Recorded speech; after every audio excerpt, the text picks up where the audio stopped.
Welcome everybody back to the TIZZ Talk Podcast.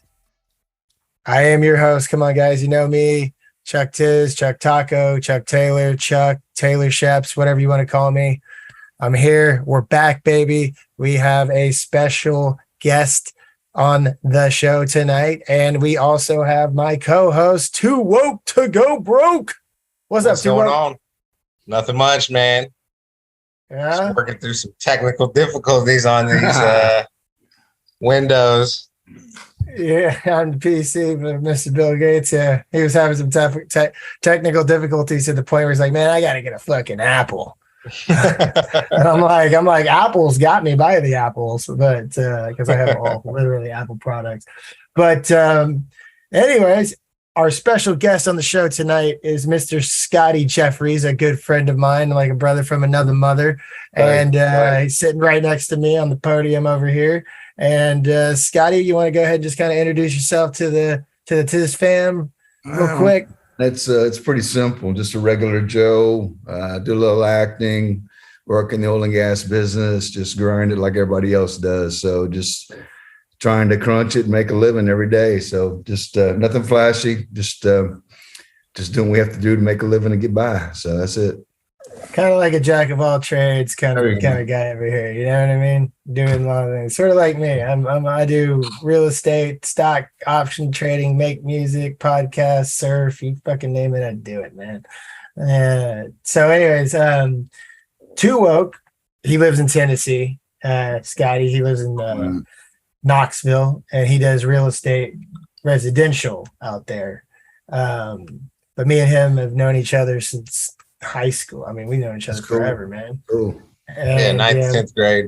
Yeah, something like that. And, when we first got this podcast going, him and some others would kind of be guests, but TooWoke was I always wanted to do it. I was very consistent. And finally, TooWoke was always the one who would be down to do it with me. So I was like, fuck it, dude. I was like, why don't you just be the co-host, man? You know what I mean? And hey, man, look, 30-something thousand listeners. Like, I'll take, I'm glad we started this thing in 2019 because shit, if we had started during 2020 during lockdown and stuff, everybody's got a podcast now. Yeah. It's like, so that, I think I got in just in time because otherwise it's so saturated now, you get lost in the noise. Yeah. But yeah, so Scottie, I had told TooWoke, in the past when I met you and the way you were critiquing me and so he was like, oh, that's awesome. I was like, well, yeah, I was like, we're trying to get him on the show, man. I'm trying to get him on the show. So talented dude, man. You got a lot. You guys got more in your hand than you realize, I think. I think you guys can. Yeah, you said that to me, and I'm just like, really? You just need the right producer. You just need the right guy who's marketing you guys. If you have someone, I mean, shit, man. You go into some of these shows like, Joe Rogan's a great show, and then you have some of the other podcasts that are out there, but they're really they come from this angle of the superiority, and it's just not being true blue. It's not being honest. It's this big facade put around it, and they put all this glamour and this glitz around it. Yeah. And I've seen the shows, and some of them are great. I saw McConaughey on Rogan's show, and he was fantastic on that show. And I've seen some other ones, but sometimes they lose the truthfulness of people being real and being honest about who they are. And unfortunately, we're in a world where you have to look at things and they say, well, prettier, bigger, larger, and you don't really get the true person on camera that you have in real life, Yeah. And that's the thing I love about you guys, because you are who you are. And I think the guys that are, Taylor, we talk about stocks, we talk about real estate, we talk about surfing, we talk about, extracurricular activities from our days gone by. And we talk a little bit about God, and we talk about all this, and we talk about how screwed up we are as human beings, and why that whatever that comes from. But there's I think that people need to hear something in life that really, it's not this so prim and proper. To connect with people out there, they need to hear something that really connects with them. And if you're sitting there talking about, hey, today I'm talking about, I've got something here that I think you all guys want to listen to. And we talked about the parenting thing. We talked about how we raised as kids. And I've got a whole philosophy on that, because I think that a lot of us are, you know, we've all had successful fathers, and in some ways that we've benefited from a lot of that. And some ways we've been hindered by some of that. And, very true. They give up, fathers that are successful in life, sometimes they give up the emotional support that we all have as children that we need. And sometimes that builds that gap between us, that doesn't allow us to grow as people. But, we can't point fingers at other people. It's easy to say, well, they caused this or they caused that, but that's a whole nother story. But, the thing I love about you guys is you connect with people, and whether it's, whatever area of life you talk about, it's always interesting to hear that. And I think you guys got something bigger on your hands, like I said, than you I think you guys could be, global. I don't know, maybe, at least the USA. Yeah, we do have listeners in other countries. I mean, I got to pull the data out of it. I mean, but you should have 10, maybe 50 times more than you have.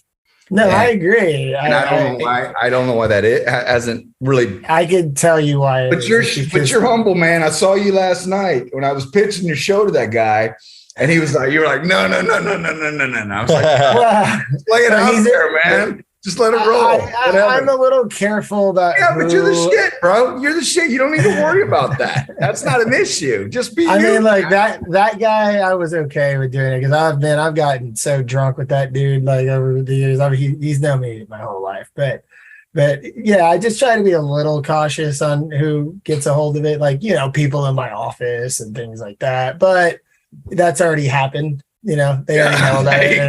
You can just Google shit now, and you're like, Scott Jefferies, and you're like, I'll tell you a funny story happened to me. Now that we're talking about Google in here. So my second show that I was on that Friday Night Lights, and the casting director, I love her. She's a great girl. Her name is Beth Sepko. She's from San Antonio. I grew up with the same people. We kind of mutual high schools or like rival high schools. And so I go to Austin, I audition for this part, and I get the part, and they spelt my name Jeffries, which is wrong. It's Jeffries. So I'm like, okay. So I do an AKA on my name, and it's Scott Jefferies. And so I thought nothing else about it. So I did a show. I didn't work for a couple of years, and I was doing the show in Dallas, which is called The Good Guys, with Colin Hanks, Brad Whitford, and they had a couple of the guys on there, some well-known actors. And so I did this part with this guy named David Hickey, who's this buddy of mine from Austin. He's this dude. If it's can be burnt, he's smoking it. I mean, he's got a car, he's got one in the garage, he's got one in the den, the kitchen. He's burning all the time. But he's a good dude. Sounds like me. Some other people. There you go. But he's burning all the time. So, like, I met him on set, and I go, "Hey, you smoke?" He's like, "Well, smoke what?" And I said, "Well, he smokes cigarettes." So we smoked a whole pack. And so anyway, we had a great week that week. We killed it. They moved our show from the 5th episode or 6th episode to the 2nd episode. I'm still friends with the writer, Rick Mariguay. He wrote for Suits, the show that was on USA. It was a good show with, the guy that show. So anyway, so the one that the girl married one of the guys from England, the princess. Yeah. I don't know much about it. Okay. Yeah. Guys. Okay. So anyway, so I do my episode, and we killed it, man. And we were like funny. I played this dumb idiot guy who was like, he was a convict, but he was innocent. So he was like, really, really kind of didn't really know how to make decisions. And so anyway, so I did my IMDb thing, and like 2 weeks later, not within 2 weeks, it's probably a week later, it disappears. And I'm like, okay, what's going on? So I look down, and I see this guy with Scott Jefferies, Jeffries, has gone up to like 3 million points, whatever. So I Google on this guy's name, gay porno star. Took me 6 years to get that shit changed, man. Really? 6 years? Holy shit. I had to change my name on IMDb to Scottie Jefferies, which is my real name, so I could get that off. Dang. Oh my And they were God, like, yeah, dude. right. You know, it was pretty funny. It was hilarious. So That's insane. It's 6 Yeah, no, years. Wow, that's crazy. it was, but you know, that's how those name things go, man. It was crazy. That's so funny story there. Anyway, Yeah. Yeah. But Yeah. you guys got something good here, man. You need to just, I don't know, man. I mean, It's on me. I got to be more consistent. I need to have more structure. I need to stop probably getting too drunk during the show sometimes. No, man. But you guys can book big names. You could get a McConaughey on here. You could get a Trejo on here. You could get a cost a little pretty penny. No. You guys are too cool for that. There's no way. I think. Well, I know we're cool, but are we, the world is all cool? about, you know this, Taylor. Everybody, the world is about who you know. And the world is 6 degrees of separation. You know, I have a lot of friends out in Tennessee, especially in that Franklin area, you know. Oh, yeah. My buddy I went to high school with, or grew up with. He went to church with, actually. He is the minister down in Franklin. And so they've got, like Nicole Kidman and, her husband and Amy Grant and all them. They all are in that whole, like that Franklin community, down there. And it's okay. It's not that. Really? Oh, yeah, man. Oh, there's a lot of big names. There's a lot of big names down there in Franklin. It's Franklin. Well, Julie and I went down there. My wife and I went down there for. We saw Jeff preach one morning, and there's a few covered hats in the group. Kind of looking down, and got baseball caps on and stuff, kind of high sunglasses and everything. But there was some stars. Kind of like me. Yeah. Oh, yeah. But there. I mean, it's not that. You guys have got that thing that you have good dialogue and you talk to people, and I'm telling you, man, I mean, and I would love to help you guys, get the Demetrius Politos of this world, who's a phenomenal actor. I don't know if Demetrius played, if you saw The Change Up, he was the not the gay porno star, but the porno star that was there with Ryan Reynolds. Remember the scene? Oh, yeah. In what? In The Change Up. Good I don't think I saw that movie. Oh, dude, it's funny. Maybe I did. I don't know. Him and who's the guy? Who's the Jason Bateman? Bateman, yeah. Jason Bateman. They exchange bodies, and he ends up in his body, and Bateman's body, and then who's the other? I don't know who the other guy was, but they swap. Oh, Bateman and Ryan Reynolds. Ryan Reynolds, yeah. Yeah. Okay. And so it's a great movie. It's funny. Yeah, I don't think I've seen that one. Yeah, it's funny. It really is. You got to check it out. Okay, I definitely will.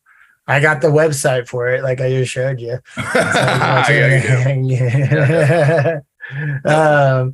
TIZZ fam, real quick, just so if anybody has seen the movie Machete, Scottie is one of the hitmen in that movie. And actually me and TooWoke went to high school with Myra Leal, who at the beginning of the movie, she's the naked chick who pulls a cell phone out of her coochie and then gets shot in the head.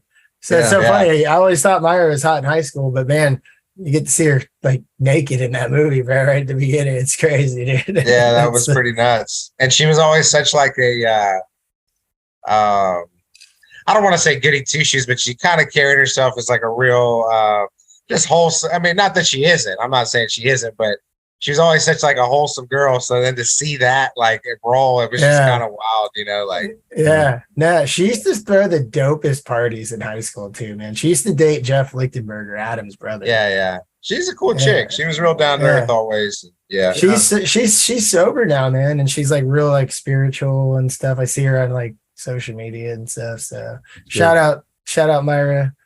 What up, girl? Hopefully you're I doubt you're listening to this, but if you are, what it's good with it. But yeah, I know. So yeah, I mean, I'm super stoked to have you on the show, Scottie, and I really do appreciate like the kind things that you said. That I mean, look, I would love to get this thing ramped up. I really would. I know that there's just it's on my end, really. Like, I mean, I do all the editing. I mean, I do all of this, and I do, I think, a pretty good job. I think it could be done better. Yeah. You know, but with everything else I have going on in my life, it's really hard to keep this focus on this all the time. But I love doing it. You know, I love it. It's hard to differentiate your time when you want to be invested 100% in everything. It's tough to do that. Yeah, you know, but this is one of my favorite things. How do you do that? As you know, you're in the oil and gas business, and then you're an actor. I mean, that's got to be tough if you get a role. Like, how do you balance that? It's called I Have a Wife. So she makes so does TooWoke. Yeah. I tell you what, Julie's the best thing ever happened to me. She's an amazing girl. She modeled in New York as a teenager, so she kind of knows the industry. Okay. But you know, the thing that I know what I'm great at, and I know what I'm good at, and I know what I'm so at, and you know, I have to go sometimes, but you know, sometimes I'll get calls for movies or whatever, or I'll get a call for an audition for a commercial, and you turn those down. I mean, I've turned down things all the time because of it, you know, 5 lines.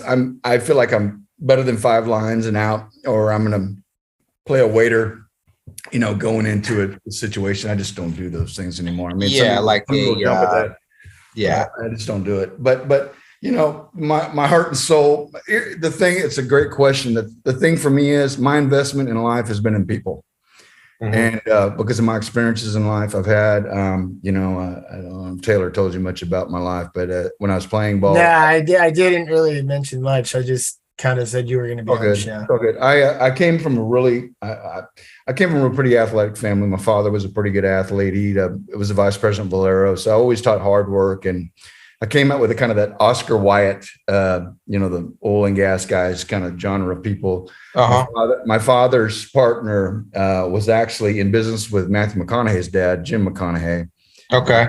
They owned the pipe company. My dad didn't really know Jim very well. I actually had dinner with Matthew about 4 years ago, but I didn't really, you know, I just wasn't appropriate to bring that up because they're both, you know, they both passed on, and I respected him as a person.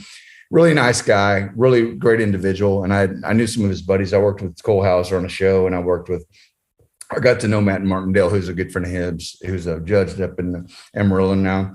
I just didn't feel like it was appropriate to talk to him about that. But so my dad came up, and I always was taught that hard work, but the connection with people has always been what I've seen as, you know, my contribution to life. You know, acting, whatever it is, it's been, or whether it's the business world, or it's been friends, or being on, you know, in church, or whatever it is, just connecting with people and saying, hey, look, man, whatever you need, I'm here for you, and being genuine, and I'm being honest about it. A lot of people say that in life. They're say, yeah, man, I'm here for you. Give me a call. But how many people you really know are going to give you, you know, you call them at 3:30 in the morning, and then you're tanked up and you're drunk, or you're on the side of the road, or you're, you know, DWI and you're in jail, and they say, oh man, I can't help you, bro. You know, I'm sorry. You know, whatever.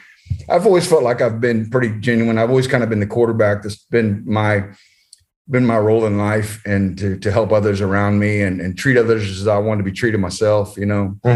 And so that's been my contribution. So, you know, I look at it from that perspective as well. Acting has been fun. It's not who I am. It's not something that defines me.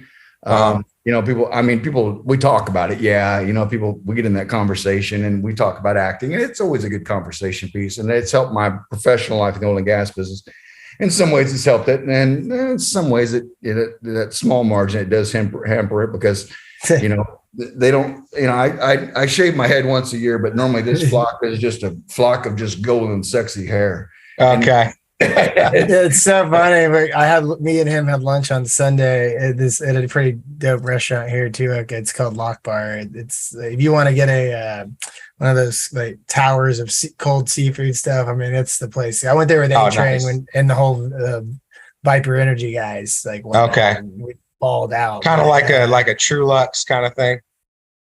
Yeah, it's more stripperish though. It's got a little bit more trendy. It's kind of like a place to be seen kind of place. Okay, yeah, got you. It's not Toulouse, but it's you know, it's cool. It's in the River Oaks shopping district, man, which is like, okay. I don't know if it pops off, man. But anyway, all right.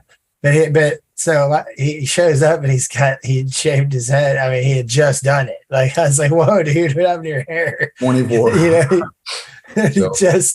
had just shaved it, like literally, like the night before. Julie went. So that's kind of like your yearly reset. Just shave it off and just man. I mean, it's pre-2-a-days. I've always kind of kept that attitude. There's a time you start getting ready for things, and things in my career have changed a little bit. We've made some transitions and not to get too personal with it, but we've made some transitions on some things. What do you got there? That's some Ron Zacapa 23. Okay. It's some really good rum that TooWoke put me on it. There you go. Great. Yeah. So I make this transition every year about this time, and just kind of, we give hair to the kids. They're going through cancer treatment sometimes, or I'll just get up and go, yeah. And my wife, of course, she loses her head every year. She gets nuts and tells me, you look like an Aryan Brotherhood or something. Something fun. Funny, it's like what my dad used to tell me when I had super long hair. He's like, "You look like a fucking hippie, too." She loves this guy. She loves this guy. She just listens to me talk to him. So she's like, "I think Taylor's like the coolest dude." And I'm like, "All right." So I'm good with that.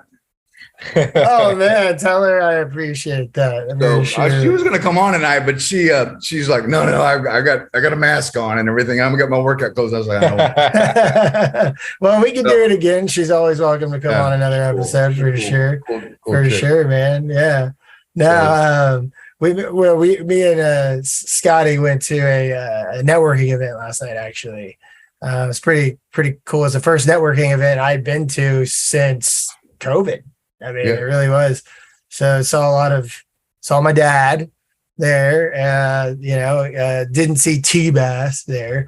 But saw a lot of, clients or people I've been chasing, lots of faces that I'd seen in a long time. Got so many business cards last night. It was great. It's awesome. So it was a good time. Was that your first roundtable, Scottie?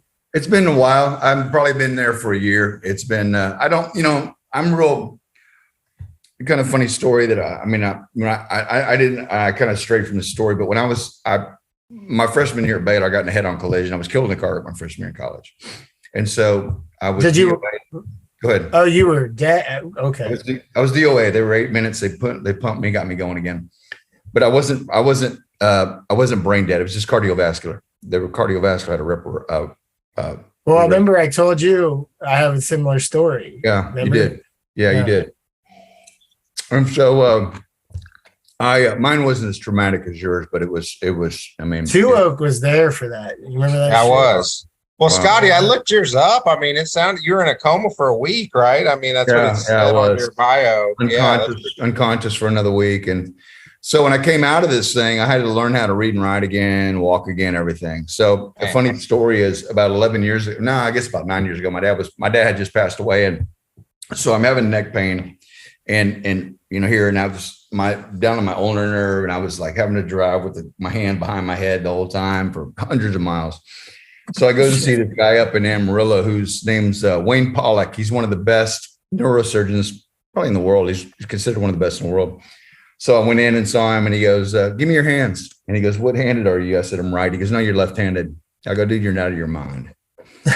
And then he goes, what foot are you? And he goes, let me see your feet. And he goes, what foot you use? I said, right. He goes, you're left-footed. I'm like, I punted, in college. I was all-state, third team all-state as a punter in high school. And so I'm like, you're nuts. And so he goes, your folks still alive? And I said, yeah. And he goes, call your mom right here. And he was a real assistant. So I called my mom. And I said, was I born left-handed? She goes, yeah, we made you right-handed. So my brain recalibrated. So I became like linear again. So my whole brain, my mindset kind of changed. So now is it ambidextrous? Ambidextrous. No, I'm not. No. Okay. Not at all. No. Only when in the bedroom, man. That's all. So I'm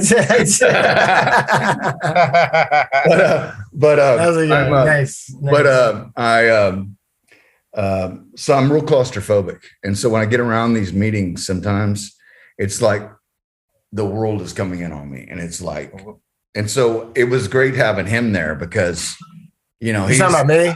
Yes, and I'm seeing you kind of laid back, and you're just kind of taking it easy. And I'm thinking to myself, okay, man, just absorb it, and just blow it out, like some of the things we do in life, it's just, you got to just take it in and just let it out. And so it was nice to have that. So it was good to be there, but it was fun. I mean, I'm not really I call those things butt hugging sessions. I'm not really into those things.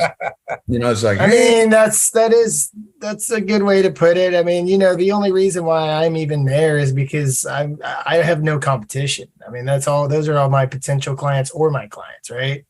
Yeah. So, and I'm like, me. I mean, I'm just like a good people person. I can just talk. Absolutely. You are. I just don't like the thing because it's, how it is. It's, hey, how's it going? And then 5 minutes or, it's like, oh God, I can't get this guy. That's not my thing either. It's like, well, it definitely gets overwhelming, especially like for like me or like my father. Like I can't walk in that room without someone going, grabbing me and be like, hey, and stuck in a 20-minute conversation. Your dad handles it well. I pulled him aside last night before I left. And I said, we were talking about some things in business. And I said, hey, look, he turns, he goes, I'll take care of it tomorrow. I said, okay. I didn't even say that to him, because but I've got some things working for him as well. I've been talking to a guy who's probably he's kind of like Moses, or, I guess you're kind of the Moses who's the guy that played Moses in the, what's that guy's name? The guy, the big, I don't know. I'm lost. The actor, dude, who's the actor guy that played Moses? Back in the old one? Yeah, the old one. He's kind of that Brent's a stout guy. He's a real kind of a. Oh yeah, TooWoke knows Brent. He's like a bulldog. Yeah, I wouldn't fuck with him in an alleyway. He's a guy. Let's put it this way. He could still kick my ass at 66. So. Yeah, he's tough. And you look at those pipes he's got swole. Yeah, I wouldn't swing at that. Well, he swims fucking 3 miles every morning. I wouldn't swing at that. He's tough. But he handles Charlton Heston. There you go. Yeah. But he handles that. He's got that presence about him, and I saw him last night. Some guys that I knew were asking him a lot of questions, and he had this way of just kind of cutting it off and go, "Hey, my wife's calling me. I'm going to get out of here." And he was just cutting them off, but it was so funny watching him do that. Oh, he did the same thing to me. I knew what he was doing. He was so smooth doing it, man. He comes, taps me on the shoulder. He goes, "Taylor, I'm getting ready to leave. I'll come say bye, before I leave or whatever." I say, "Okay." And then I was like, "No, he's not." Like he's totally just. You did? Sure enough, he was gone. Like he's left. Yeah. Yeah. Well, Hey, look, it was good. It was really good to see him because I don't get to see him that much these days, but we're fixing all that, and so that's good, man. And that requires a lot of prayer and a lot of sometimes just saying, "Hey, Dad, I want to be here. I want to have a relationship and get that thing back going." It takes that time. Well, we're good. We're getting better, and I think last night it's the first time he'd seen me in a long time, man. And I think he saw me, and he was like, I think I put off a good vibe for probably his eyes, like, okay, Taylor's not such a fucking idiot. Like I thought. No, you're not, dude. It's just, you just see the world differently. And that goes into a whole another thing. Look, man, let me tell you what, my dad was of the same cloth, and it was, but I love my dad. I mean, I love my dad too. I get it. I think, and I could see you guys love each other. There's no doubt about that. But my dad was of that same cloth. And, he didn't, in front of everybody else, he called me Scott, but in front of, when he and I were by ourselves, he called me Guy the whole time, my whole life. And it was like, just one of those things. It's jab, jab, jab, jab, jab. Yeah. You'll never live up to what I expect for you, but it's their way of saying they expect more of you. And that's just what it is. And that's exactly very similar to the way that, because if they didn't have you, they would lose their mind, and it's I was looking at some things, earlier tonight I was going through this stuff with my wife and thinking about things about how this stuff kind of works out. And, talking about growing up without a dad or emotionally without a dad, how it affects us as people. And, as kids, when we grow up with that situation, my dad was a guy who was, when he didn't want to deal with things, and he wanted to not have to deal with things at the house, he just wouldn't work. He went left down and did whatever he had to do.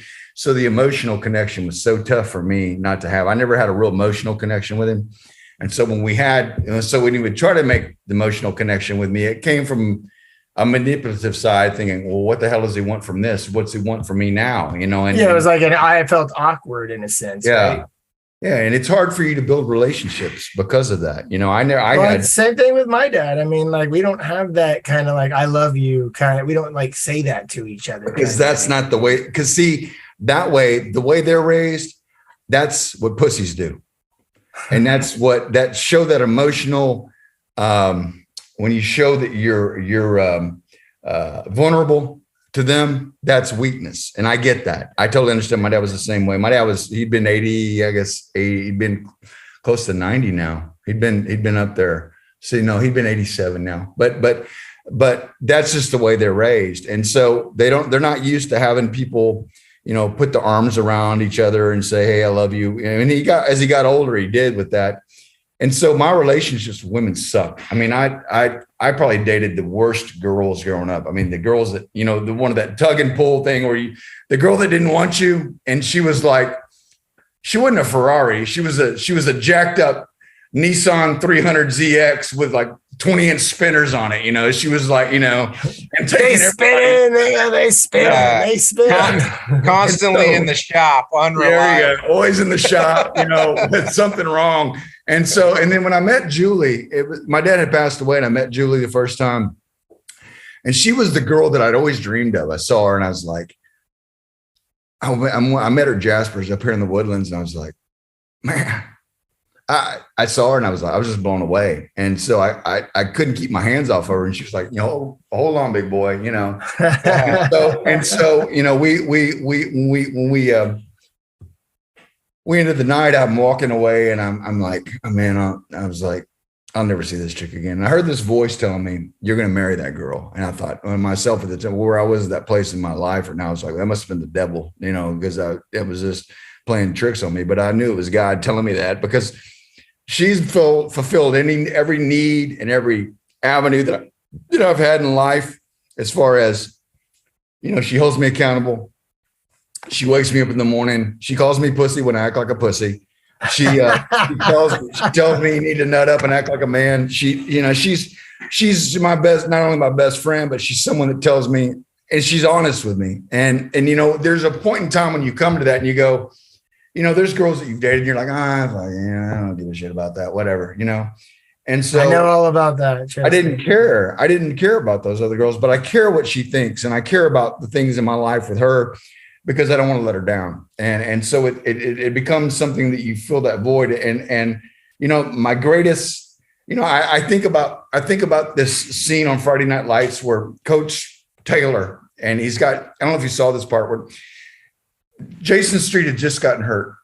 And so Matt Saracen has just inherited the team, and he walks out on the field. So he cranks up the volume and he goes, this is all yours. If you want it, you can have it. It's all yours. All you have to do is be you and be a leader. So then he cranks up the volume and he starts calling the plays to him. And he says, so-and-so, and so-and-so, and so-and-so. So he's calling this play and he's at the line of scrimmage. He goes, I can't hear you. And for us to sometimes have that encouragement in our life, maybe it's not a dad, maybe it's not a mom, but maybe we find that woman, that person in our life that says, hey, look, dude, quit feeling sorry for yourself. Get off, quit acting like a bitch. Get up and do your shit. I mean, look, God gave you the stability to do this, whether it's running a talk show, the TIZZ TALK Podcast, or whether it's being a businessman, or whether it's being an actor or a speaker or being a real estate agent in Tennessee. They put you in that place where you go, fuck, man, I just want to be the best I can be. I can tell you this. I mean, TooWoke's basically that for me. So is Charlie. Rest in peace, Charlie Ogando. I mean, when he was killed, I mean that devastated me. But he was that balance in my life. He would be like, Taylor, get your fucking shit together, dude. Like, God damn, you know what I mean? And so when I lost him, I mean, I was just in a dark place. It was really hard. And TooWoke, you helped me get out of it. I mean, you really did. I mean, more than others. And you live fucking 1,000 miles away from me, man. It's so I appreciate you. And And Scottie, obviously, you become one of those people in my life now. Well, I appreciate it. And we all need that. And I think that you surround yourself with people who are encouraging. Look, man, I've been on the high end of life. I beat the number one team in high school when I was 16 years old, and I've been in the gutter. I've been, I went through the hard living cycle in life. But the thing is, and I believe in you, Taylor, as a friend of mine, I think that you're just coming into your own, and I think you're going to be surprised if you stay focused on this area of your life. You got this gift you've been given of communicating with people in real estate, whether it's a talk show.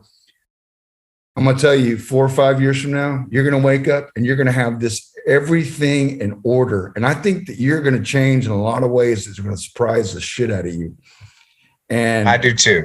I feel that about you, man. I think that you're just going to, I think you've got this ability, not only from the last name that you have, and that's a very, very big name. And and granted, your dad in a certain industry, yes, it is. Yeah. But here I'm saying, a good name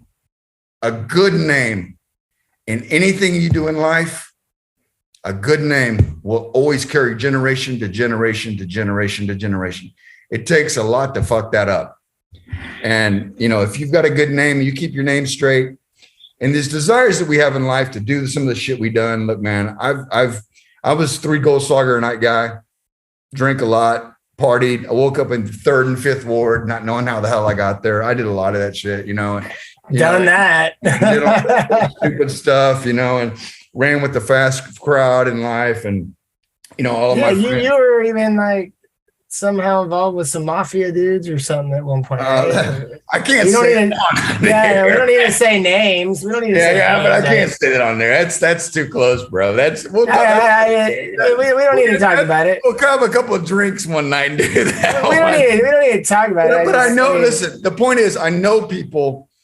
And the thing is, you get around guys and that there's people like, the other night when I was around some people, I felt disrespected and in some regard for some certain things that happened. Last night. Yeah, but it wasn't you. It was some other things that I was around. And I hope it wasn't me. No, bro. Not at all. But you have to look at the root of who people are and where they're coming from. You have to look at, they look at quality. They say, well, he's got money. He dresses good. He's handsome. He's got a big house and he's got a big car. That don't mean shit, man. Look, I know guys that I grew up with in high school that don't have a damn dime to their name, but they're classy guys. They work hard. They got a good name. They kept themselves out of trouble, and they're guys you can rely on. Your integrity and your reputation, the only thing you're going to take to your grave. It's sad in life. We look at this. We say, you look at your life, and your life equates down to one thing. It's the last 30 minutes, your body's above ground. That's what it comes down to. But sure. Shows up at this funeral, either you're a piece of shit or you're a guy who made a difference in people's lives. Yeah, someone A-Train actually you're either an asset or a liability. That's right. That's true. It's true. That's what A-Train always tells me. I think that some things are about to happen for you in this podcast. And I'm people say the spiritual guy. I feel like I'm a godly guy. I feel like I try to live my life the right way and live according to what I'm supposed to do, the statue and the plan of what God has put in my life. But I pray for my friends daily, and I have to. And I think we all need that. I think that we all need it because life sucks. It's tough. We're only guaranteed taxes and death, and that's pretty much it. Like you just said, I read, I used to read a lot of Eastern stuff, and there's a guy named Tsunomoto. He was an old samurai. He actually wrote The Way of the Samurai, and that was one of his major things was the end is important in all things. Minor details here and there along the way don't necessarily matter, but in the end, that's the most important part of anything is the end, So like you said, those last 30 minutes are. That's how you finish, man. Yeah, you better feel. MOPI. What's up, guys? How you doing? Good evening, everybody. What's up, man? I'm trying to get you in your seat over here. I don't know why your background is not. Tell me how you guys feel about this. I had just heard this quote, and it's real interesting. And the more I think about it, there's two parts to it. So Freud would say you're not a man until your father dies. And then another man named Carl Jung said, but the death can be symbolically. It doesn't have to be an actual death. You know what I mean? Like, and there's a lot of ways to take that phrase, but I think like there is some truth there. And like I said, I agree with the other one. It's a symbolic thing of when you finally emerge from your own, these just these things we carry from our upbringing and our experiences. And then, like you said, you have these larger than life fathers that maybe cast a little bit of a shadow, and you feel certain expectations and dogmas. And then once you leave that behind, that is the day you emerge as your own true self. You know what I mean? And I feel like this has been kind of a theme tonight. I just heard this quote literally like yesterday, and I was like, that's really interesting. I think how do you guys feel about that? I think some of that goes back to the perception that you have of yourself. Well, wait, 1 second.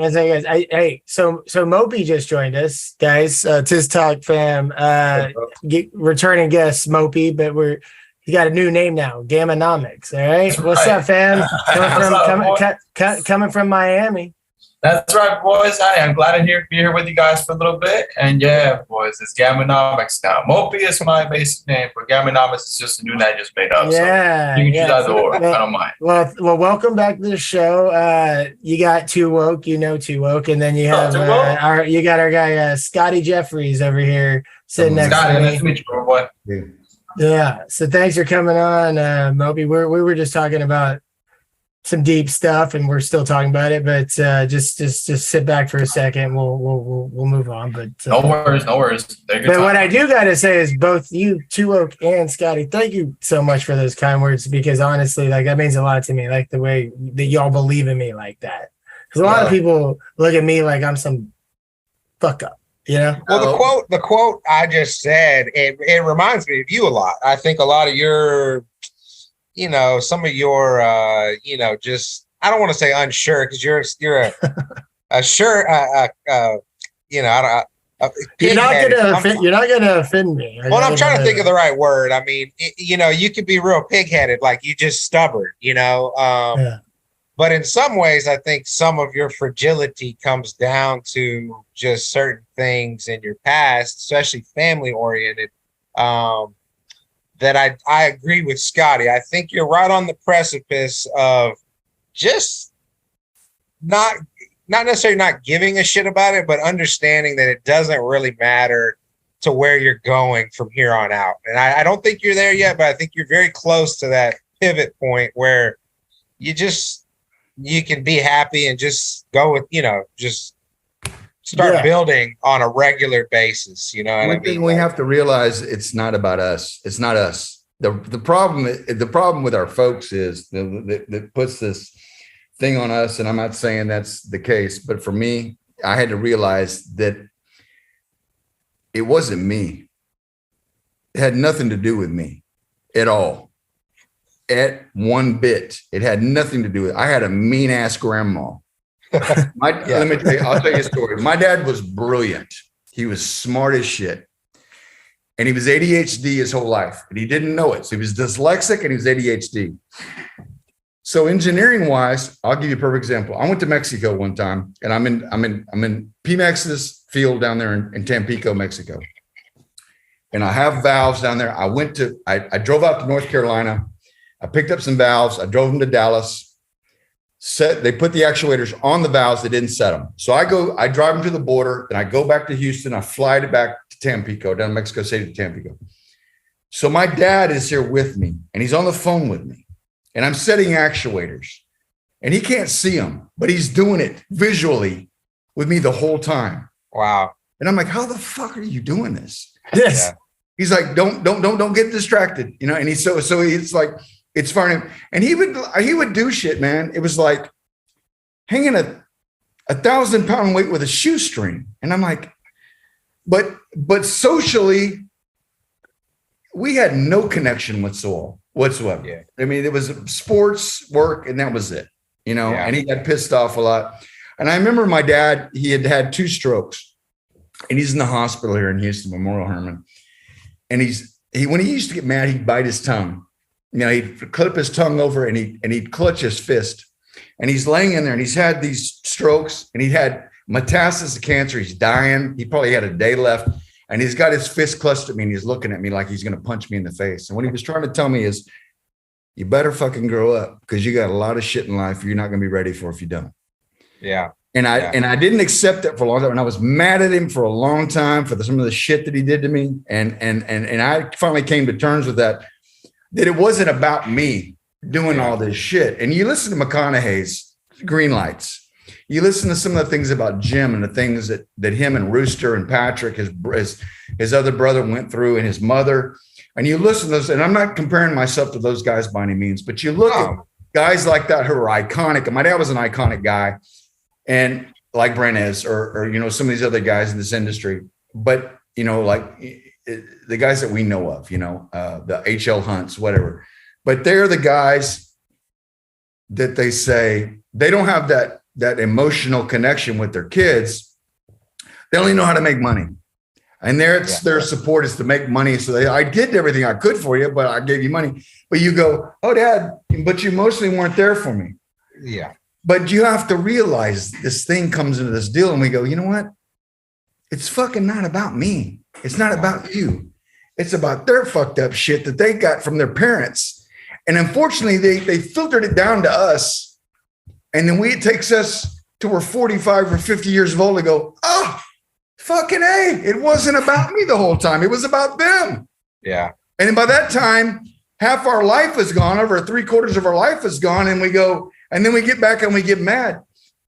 But the thing is, man, you know, God gives us all talents and abilities. We're all born to have this fellowship with him. We're all born with these talents that give us to live in life and to be the best we can. He gives us stuff to live, that we have our abilities to live by, to make money with, to make a living with, to love with, to do whatever we do with. And it's our job, unfortunately, is to either accept those or we fuck it up. And a lot of times we fuck it up because we do this stupid shit like, you know, I mean, I've been on 3 hits of acid driving home in the rain in Austin, Texas, you know, and that's stuff I look back and I go, God, I could have been killed, you know? Yeah. But me and TooWoke know too much about that. But sometimes, but somehow I made it home. I remember that night very vividly. I remember the nights that I got picked up. I remember the nights that I did stupid shit. I remember the nights that I got high. I remember everything. My memory is really good. I remember those things. And I look back at my life and I see everything that I did that caused me to take a downturn in life, to cheat myself out of something. I could have punted in the NFL. I know I could have, but I decided before my freshman year in college, the summer, that I was going to get on juice and get myself big, and it slowed my leg down. I couldn't punt the ball anymore. Yeah. And God had given me all that stuff to do those things. And he had made me secure in everything in my life. He had given me everything, but I screwed it up. And you know, it's like I've been on auditions before where I said too much. I remember my first gig I got on FNL, and I was real proud. You know, I thought it was big hot shit. You know, so what I did was, instead of writing notes to all the actors, I put them on the back of my headshots, and they probably thought I was the biggest douchebag in the world. You know. And so I asked my acting coach, Deke Anderson. I said, Deke, he said, no, you don't do that shit, you know. But we fuck those things up because we're so in this mode of impressing everybody else, and we feel bad about ourselves, and we feel inadequate because of what that 3-letter word DAD or MON says about us or thinks about us, and the words they say. They go, wow, I'm fucking A. I'm just, you know. And then you look at this town. Houston's notorious for strippers. I mean, unfortunately, that's just. I mean, yeah. So is Miami. Yeah, Miami's as well. And transsexual strippers as well. By the way. So the sad point is, you know, you look at this town, and there's thousands of girls that get up on stage every night because of those three that those two words, those three letter words. 3 letters. Yeah. And we go through that in life, and we battle that our whole life. We battle that saying, you know what? I never won that. I never got accepted by that. But the thing is that we have to realize that the word that has 3 letters, God put us here for a purpose, and he put us here to do great things. And your talent, my man, is going to be blessed because you're putting yourself around the right guys. You're putting your heart's right. You're a good person. You're a good man. You're trying to better your life. You're trying to better those around you. And that's what it's all about. You know, we're trying to help each other out through this whole mess that we're going through. Yeah. I mean, two thoughts on that. Sorry if you weren't done, but two thoughts are like, for what you were talking about a minute ago, is like, it's not about me. Like in this life, and that's one of my favorite things. I tell my wife this a lot because she'll get, she thinks a lot of people are trying to, she takes a lot of things personally when it comes to her family. And I'm always telling her, nothing, almost nothing in this life is personal.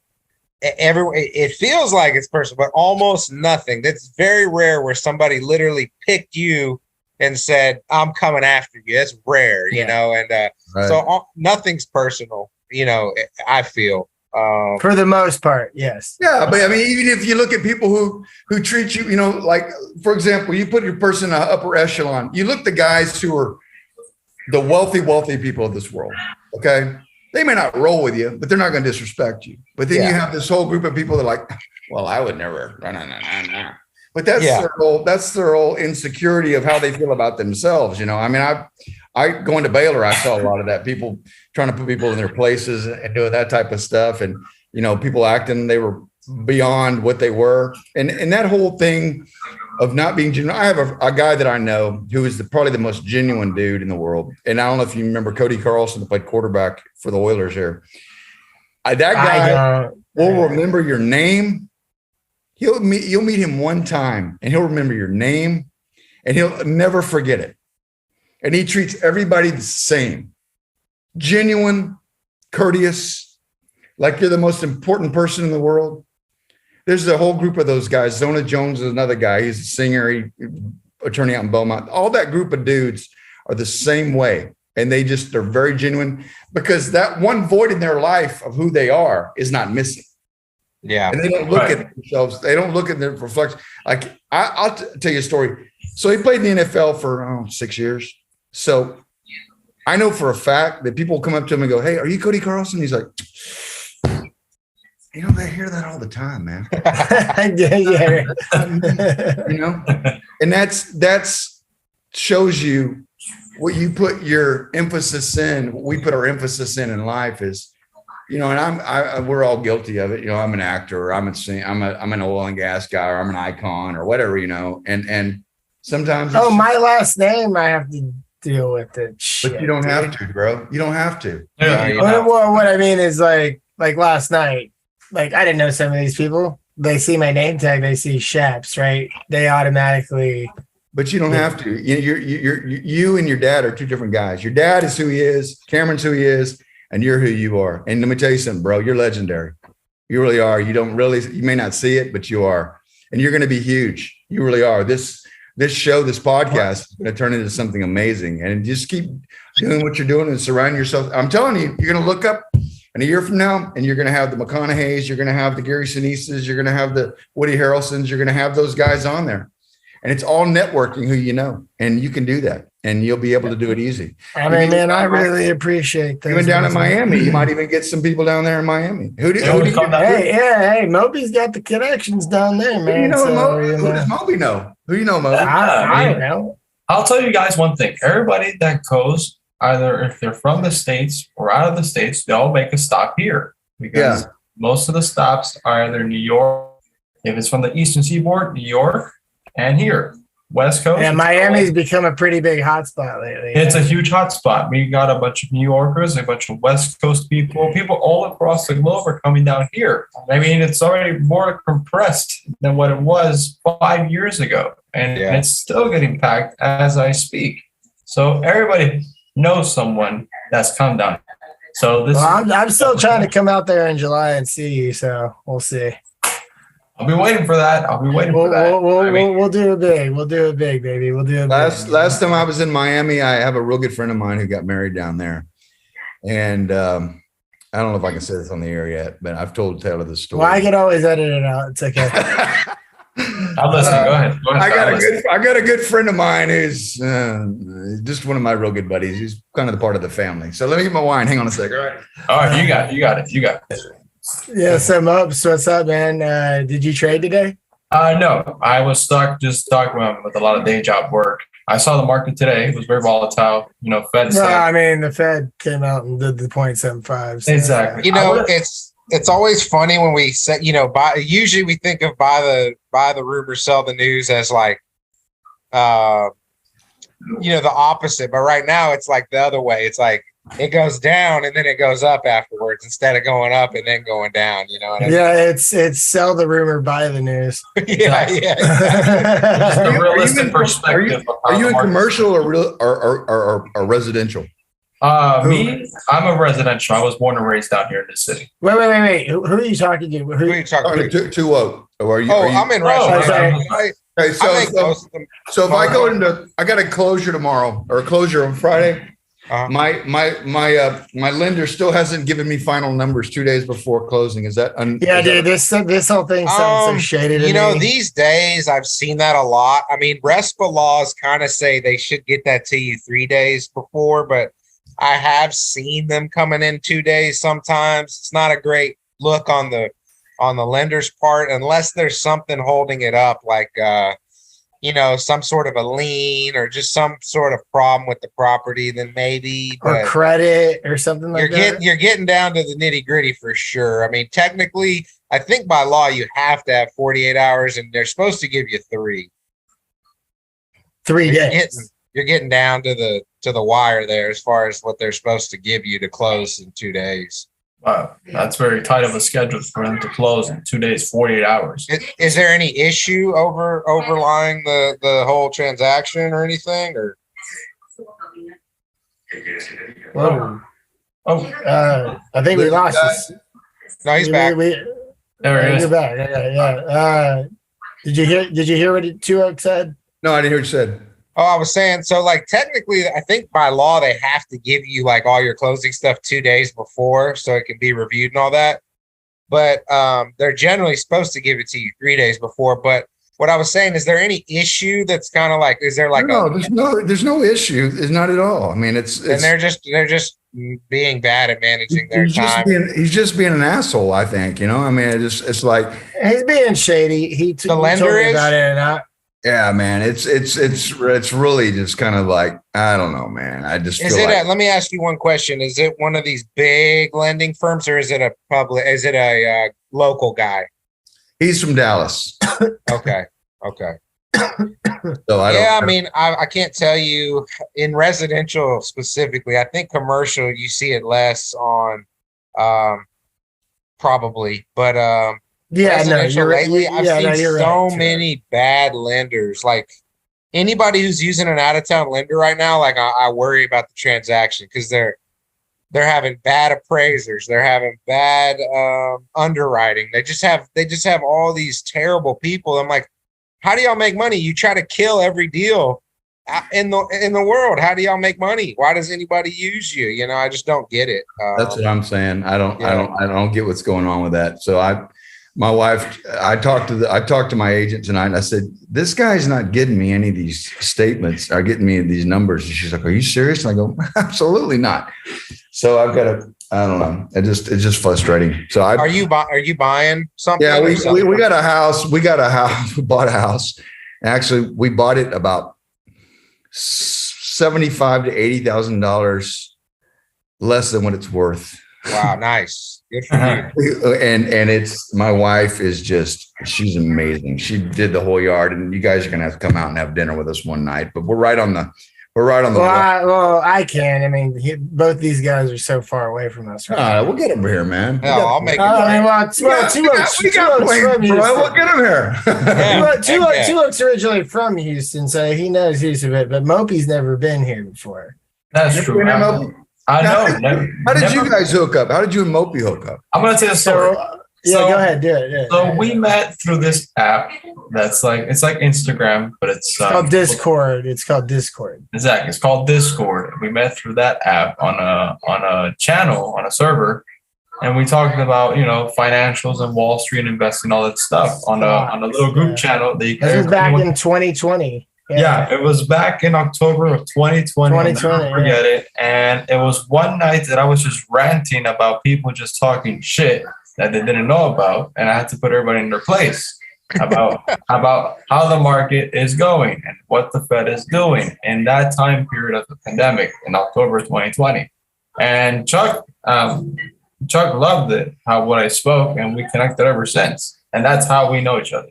Yeah. So Scottie, Discord. So I own this server, and we all met each other, MOPI, actually through the market gain server, which had like thousands of idiots in there. You couldn't even have a conversation, and we were like, "Fuck this!" Like, we're going to start our own. Yeah. And so we did, and so I own the server, and basically every day I'm in there, every morning writing a pre-market report. And doing call outs like, "Hey, I'm entering this position." And when I close it, I'm letting everybody know. And that's how me and MOPI met, and we've just become good buddies. It's crazy how, over the internet. Never met him in person, but we talk all the time. I mean, we have each other's cell phone numbers. I mean, remember that one time we both got scammed on that Bitcoin bullshit? Yeah. Buying the Bitcoin? Buying the Bitcoin, yeah. It was yeah, this shit was ridiculous. I don't even want to talk about it, but it was basically like a $2,000 loss on my end. It's like I loaned him the money. It was a scam, and I should have known better, but I got greedy, and we got fucked. Well, I have to admit that I almost got into that. I've got a good guy that directed the last film I was in. Goes, "Man, you got to get into this shit." I said, "Okay." So I checked it out, and I thought that I hit submit. And I did it, and it was sitting there, and I went to check on it, and it's $3,000. I divided like just $3,000 in there, and I looked, and it's $3,000. I was like, "Fuck, I'm not gonna do this shit, man." I pulled it out. Didn't it? I got for a little feet. Like cryptocurrency right now is getting so clapped. It's so bad right now. I mean, Bitcoin is at its lowest level it's been at, and God knows how long. 2017. Right. So here's my question. Do you believe all the rumors that the Fed is collapsing and there's a new currency coming out? I'll get my point. I've heard all about this stuff. I mean, the global currency, the Nasara. Is this the great reset? Yeah. I'll get my points on that. No. I'm talking about the Gasara. Like, if you look at history, and you look at 68. When Nixon and that link, and we went from a gold standard to an oil standard, right? Right. Yeah. The oil dollar. The thing was that Kennedy was supposedly going to get us back on the gold standard. That's why they had 9 shooters in Dealey Plaza and killed him. All right. I think the mafia had a little bit to do with that, but anyway, probably did. But when you get somebody elected and you don't do what you're supposed to do, that's probably that's part of the problem too as well. But we're going to go down that road anyway. But so I've been hearing all this stuff that the Fed is collapsing. Who controls where's the Fed bank is really. So I can answer this for you. The Bank of London and the Vatican supposedly are the ones that have the control of the money. Well, so the Federal Reserve, is actually not an American institution. It's owned by the Rothschild family. Rothschilds, right?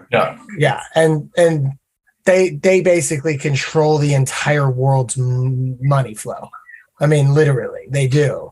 And so today, what happened is Fed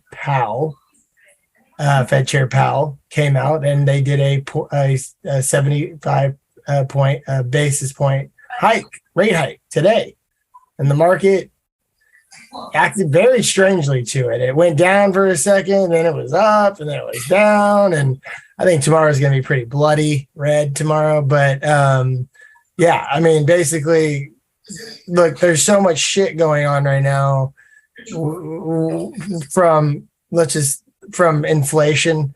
They got to get this inflation under control. So that's why they're doing these rate hikes. And I was actually shocked too. I thought they were going to do 50. I thought they were, and I thought they were saying 75 just to do it, and then 50, and everybody would have had priced it in. But they did 75. Well, the market didn't like it at first, but man, it went up. I know. Well, Basically, here's my thought process on this, Scotty. Is I think that I think a lot of it's hyperbole right now. The U.S. dollar's done really well against almost every other currency since all this shit's gone down. So still very strong. I think there's a little bit of like just a little bit of hyperbole there. I think they've used the supply issues that happened in 2020 with Corona as an excuse to jack up prices. And then you had all that government money come into play. And so you had the excuse of a supply shortage, and then you had all this money flowing around. And so demand's at an all-time high. And then you have all these corporations jacking up the price of everything, whether there was a supply shortage or not. Mm-hmm. They all raised their prices, right? Building materials went up 200-300%. You've got every food in the world going up 50%. You've got, I don't care what it is. If it's rubber, you name it, it's up. You name it, it's up. You name it. And so what I think a lot of the inflation we're seeing, people think it's a devaluing of the dollar. There's three different ways to have inflation. And I really think most of what we're seeing is just price increases. It's not the dollar weaker. It's the prices are going up. And that's... Well, yeah. And we talked about this earlier. And think about this. I'm going to use Walmart again as an example. Okay. When prices go up because of inflation, right? Walmart's going to raise their prices, right? But they're not going to adjust their margins. So they're making more money. Which means it's not inflation. Which tells you it's not inflation. What it is it's just them raising prices. And as they do it more and more, they say, "Oh, inflation, so we raise it again." That just increases inflation. So it's like they don't change their margins. Their profit until margins. You quit raising prices, inflation won't stop. But if they would adjust their margins accordingly, it'd be a different story. But they're not doing it. I agree, but I'm saying like basically what we're doing here is we have a bunch of greed, and then we have the Fed just saying, "Well, we're just going to keep pounding the common man on the head until he quits spending." And then we'll reduce inflation. I mean, it's a stupid backwards way to go about it. And nobody's talking about the real issue, which the problem is that there is a lot of excessive greed that's going on with this whole inflationary environment and with what the Fed's been doing since the beginning of all this. We printed more money. We have printed more money in the past 2 years than ever. But it's worthless though, isn't it? It's worthless because the more you print in the long run, the more it's going to be devalued in the long run. It's not worthless. It's not worthless. It's just what happens is when you print that much money, especially that fast and in a short period of time, people all of a sudden people have all this money and they're spending it and it's going into the stock market. And you got to realize the stimulus checks that everybody got. That was like 10% to the people. The other 90% went to the fucking corporations. Sure they did. And to the politicians. Yeah, exactly. I mean, so, and that's exactly what's going on. And the problem is, we printed so much money. If shit gets really bad with some of these corporations and they start defaulting or whatever, we can't bail them out anymore. We've printed too much already. The fuck are we going to do? There's no bailouts. But why are we as a country? I'm shifting gears. Why are we fucking giving 48 trillion or billion dollars or whatever we're giving to some country across the world? It's probably the most corrupt country in the world. Talking about Ukraine or yes. And so we're doing that and we're fighting that battle for them when we're not even fucking taking care of our own people. That's what. And then you look at the SBA, and so the Small Business Association. Millions and millions of businesses are going out of business because they don't have the cash to operate. Mm-hmm. And we're not talking. As a real estate professional, I've had to help deal with this shit. I help them. It blows my mind how the politics. And look, I went to school with Trey Gowdy and those guys. Trey's a friend of mine. I know him. There's some people. I think you said Trey Gowdy. Trey Gowdy. Republican. Gaudy, like Gowdy. Gowdy. Not G-O-T-T-I. I thought you were talking about John Gotti. Like, That's a whole nother story, bro. yeah, we don't have to go there. But Anyway, I do think that like the main thing that's being lost right now is it's the money printing caused the demand spike, which caused the price increases.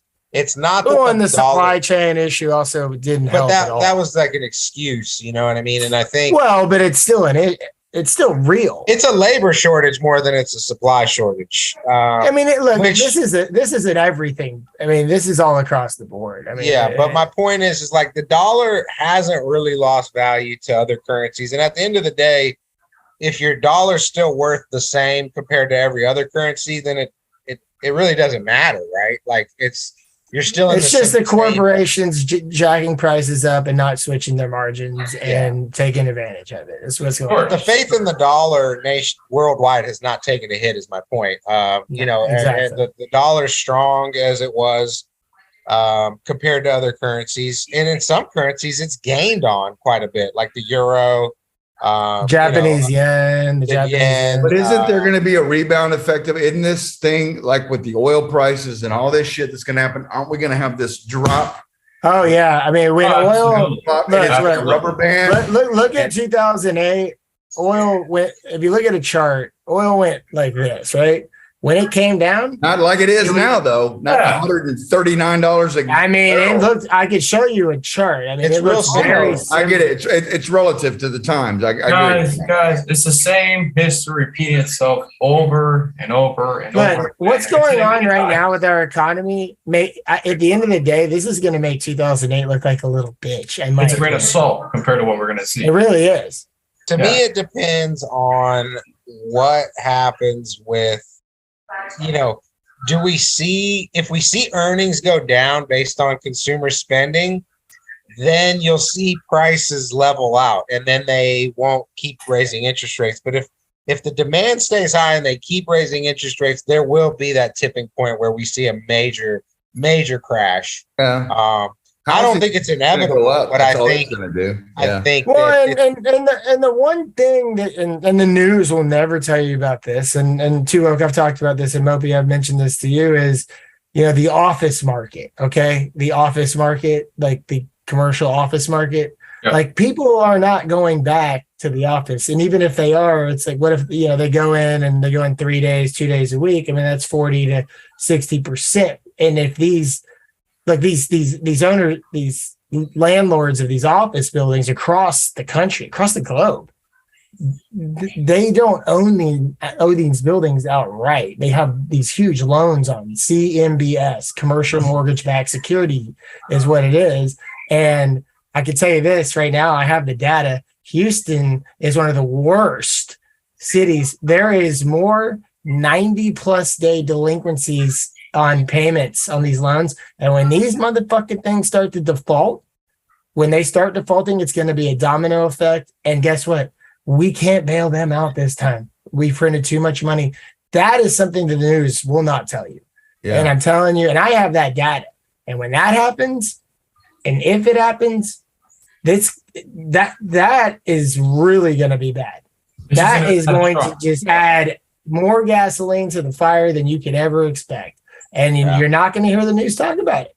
You're not. They're not going to talk about it. So sorry, Mopi. I'll go ahead, Mopi. No. It's like what I'm saying is like everything that they say in the media. It's like I told my mom, like I told you guys, it's always a facade, right?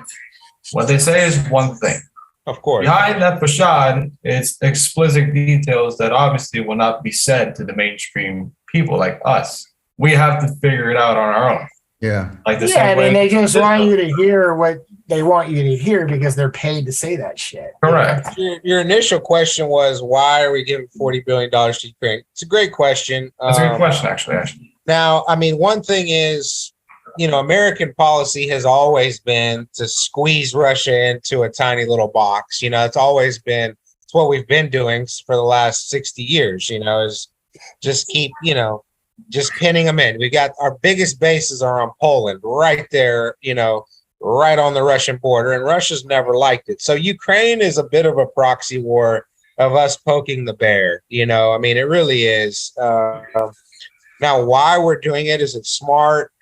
You know, these are high level questions that I don't have the answers to. I mean, I would guess that the main reason why is obviously we can't go in ourselves because that would basically cause World War III. Yeah, it's a proxy war. So us supplying money to them and us having bases close is the closest thing we can do without causing a world war, which has rarely worked. And so my main problem with the 40 billion is, if Russia wants Ukraine, they're going to take it. So why give them $40 billion? They have been fighting for hundreds of years. But why give them $40 billion of weapons to take back home if they do win? But there's got to be some circulate. Look, man. Oh, of course. There's always some circulation going on. Notorious of putting money out there to people and circle that shit back through a bank, and it comes back into somebody's pocket. You know that. Oh, yeah. Oh, I mean, the four biggest politicians' names in this country right now, their boys are involved in that country. So how does that not create questions in your mind when those four names are involved in economic benefits from that country? For example, we talk about this all the time. And look, I am not political at all. I don't even like to say the word Republican or Democrat. Here on the TIZZ TALK podcast, it's I agree with you. And Bloods. Either it's you're pro or not. Yeah. And Bloods. Red and blue, Crips and Bloods. It's gang war out here. I mean, that is what it is. And not only that, look, these politicians, they're puppets. There is someone behind the curtain pulling the puppet strings, okay? Like, you think fucking Biden or Trump, whoever, I don't care who the president is, they're all puppets. They're all puppets. Okay? They're all puppets.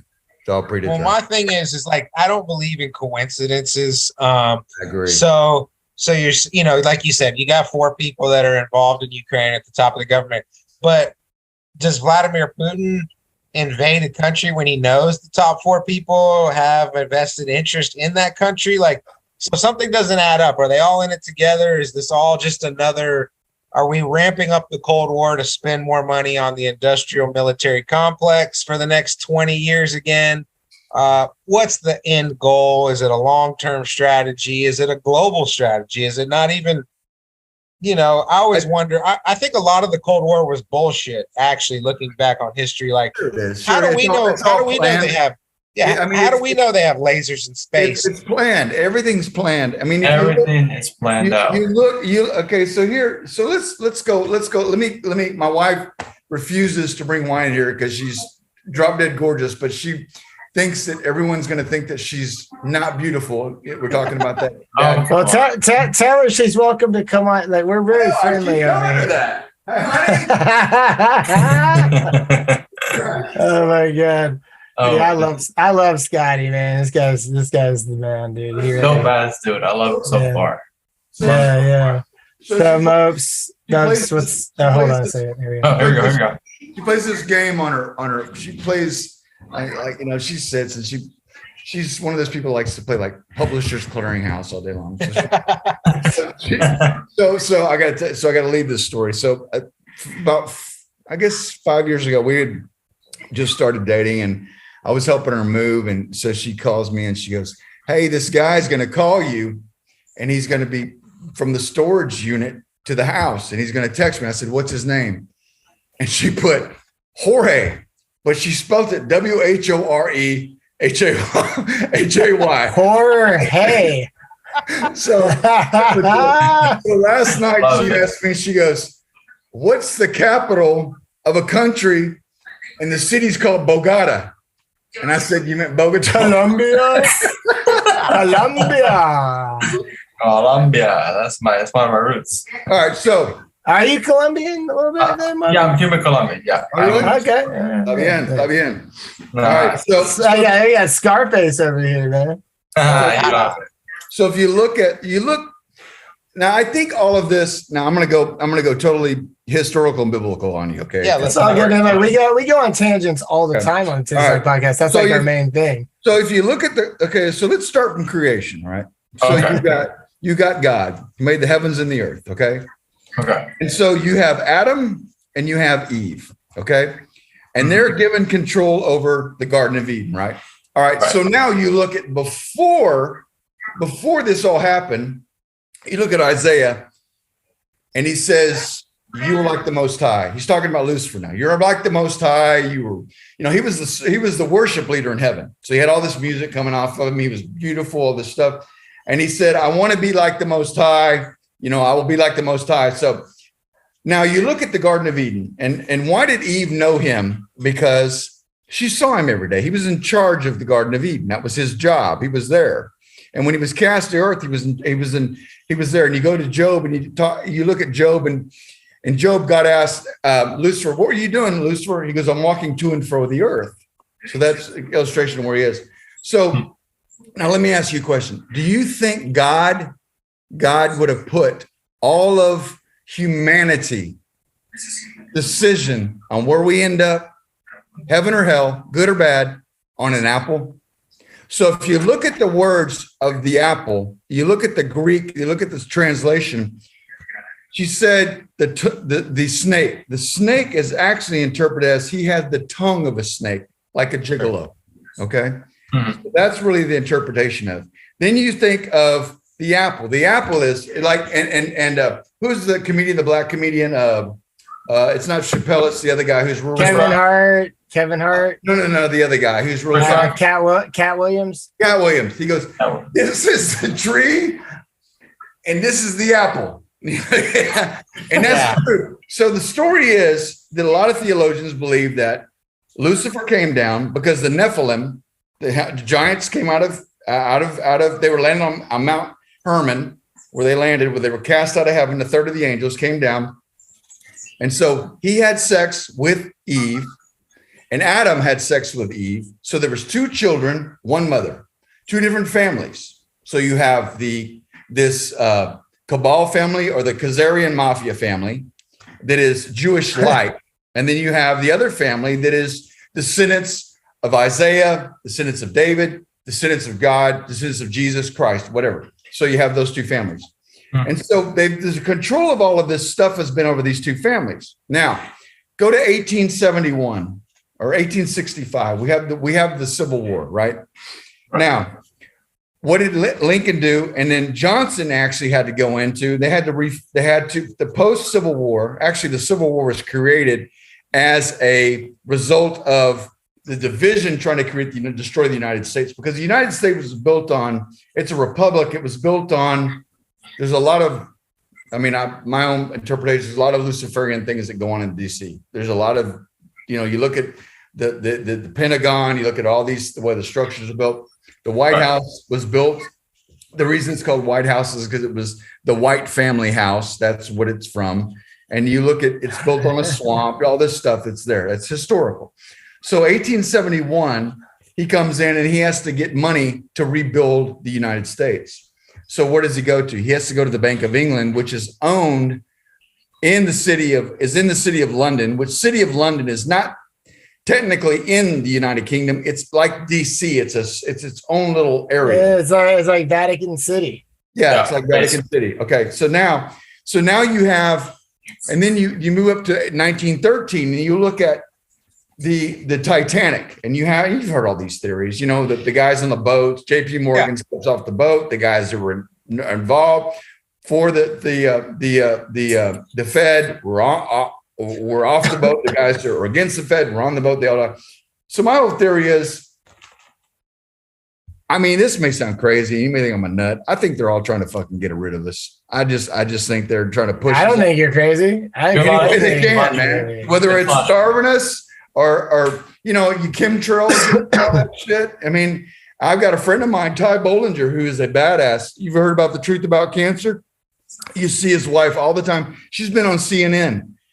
Charlene, gorgeous woman, bright. He's brilliant. I was the night before he took the GMAT at Baylor. I went with him in Austin party, and he scored 92 percentile on the test at Baylor on the GMAT for tax. He's a brilliant guy.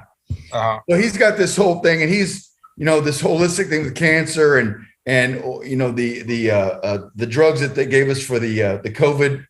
What was the two drugs?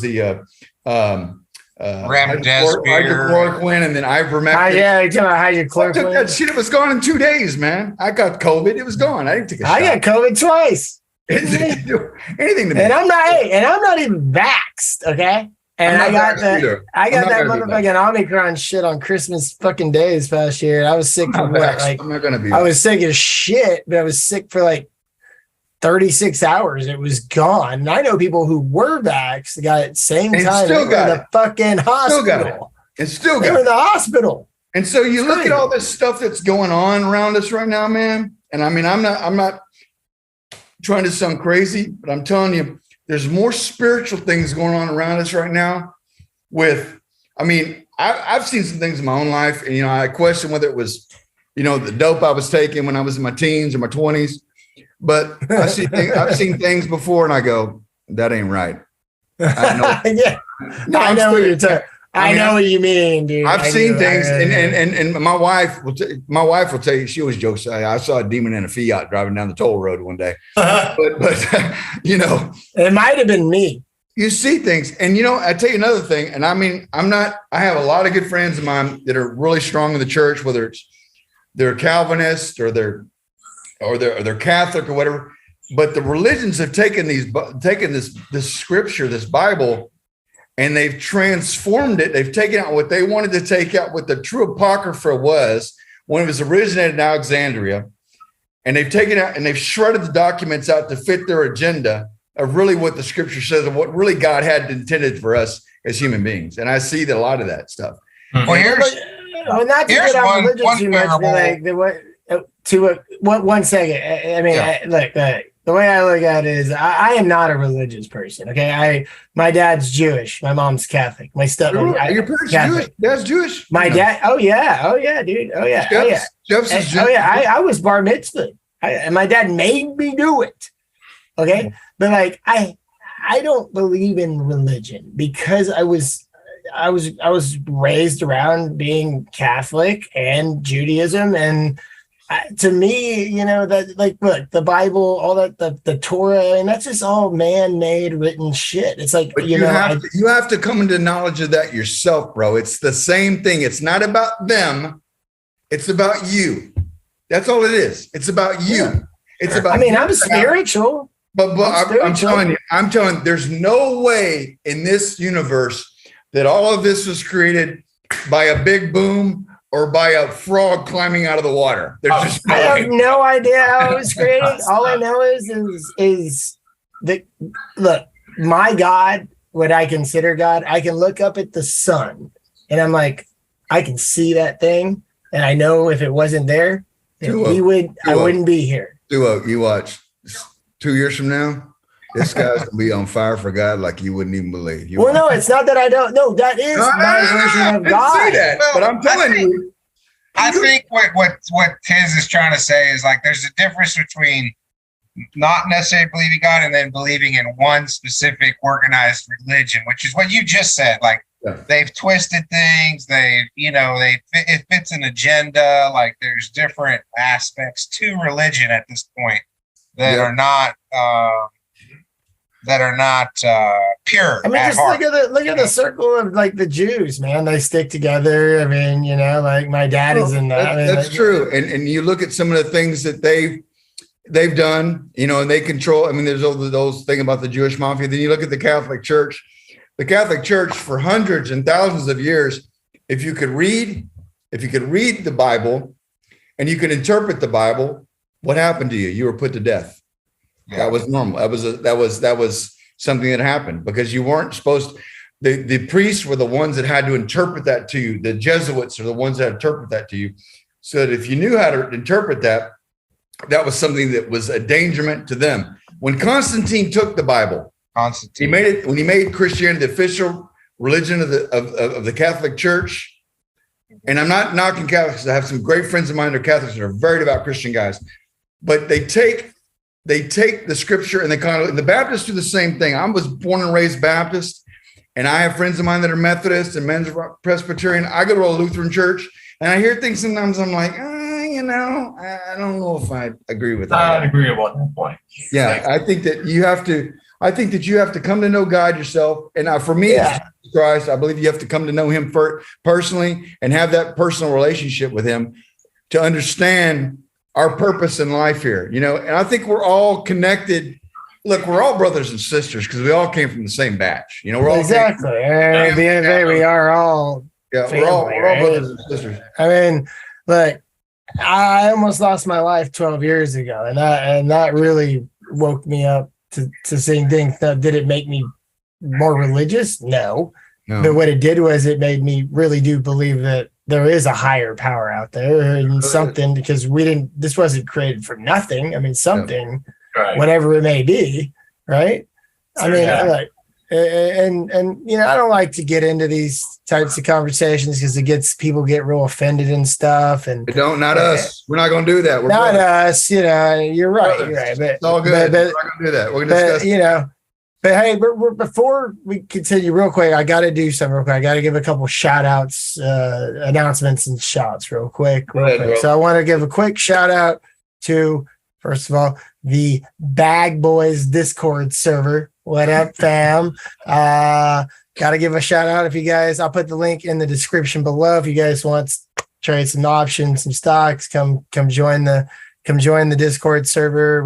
I'm up there every morning making pre-market reports and putting call outs out there.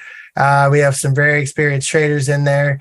I also got to give a shout out to the JP Capital Discord server as well, which I'm an admin in, and I do call outs in there as well. Also, I want to do some birthday shout outs. First one I want to do is happy belated motherfucking birthday to TooWokeToGoBroke. Oh, thanks, man. Birthday 35 years old. Nice. Yeah. TooWoke. Welcome to the club, man. 35, baby. That's what's up. Man. Yeah. I got a couple other people I want to shout out birthdays to real quick. I got Seth Irwin, my homie. His birthday was on, I believe, the 13th. Yeah. Seth Irwin. He just turned 32. Happy birthday, bro. Hannah Moret. Funny story about her. That's the whole abortion thing we talked about that one time. Happy birthday, Hannah. I think you might edit that out, but whatever. Who gives a shit? Got to give a shout out. Happy birthday to my cousin Brad Sakala. That was on the 7th. Dan the Man McCorman. Happy birthday on the 7th. Alyssa Schaefer. Remember her? Thursday, the 9th of June. Happy birthday. Happy belated. Let's see. We got Brittany Weary's birthday's coming up on the 18th. Happy early birthday. And the most important one is TooWoke. So that's all that matters. There we go. Yeah. And the shout outs basically is TIZZ fam. Obviously, I say it every time. We're really doing this thing. Please give us a thumbs up, make some comments, subscribe, tell your friends. That's your legal fucking duties. Please tell at least one friend about this show, YouTube or the audio. I don't care, but just show some love. Because, if you get a kick out of this, we want to make it better for you. And other than that, I really don't have too much except the fact that I just moved out of my condo because they're selling it and I didn't want to buy it. So instead of rushing to get a new apartment, put some stuff in storage, and now I'm staying in my mom's house right now at 35 years old. Woohoo! Come up north. Come up north, man. Come up north. Yeah, I don't know what I'm going to do. I'm about to get my broker's license. I might just go do some traveling. Might move back to San Diego. I don't know what I'm going to do. We got a lot of life ahead of us to know what we're going to do. There's plenty of time ahead of us to decide. Yeah, it's crazy. Like, I shaved yesterday. Okay. If I don't shave for 5 days, when I do shave, it takes 10 years off me. Man, you don't shave. You seen this? I hair, go from 35 to like 25. You know what I mean?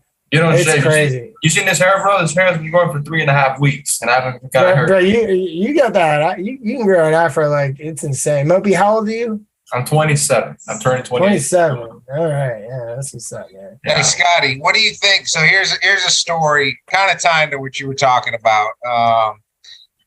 So Google, now they fired another guy for talking about this, and then this other guy just made these claims that Google has an AI that is sentient. So it's conscious of itself. It knows that it's a fucking robot, and it's giving its opinions on humanity, and they basically let it loose on Twitter, and it's learning about humans. Skynet.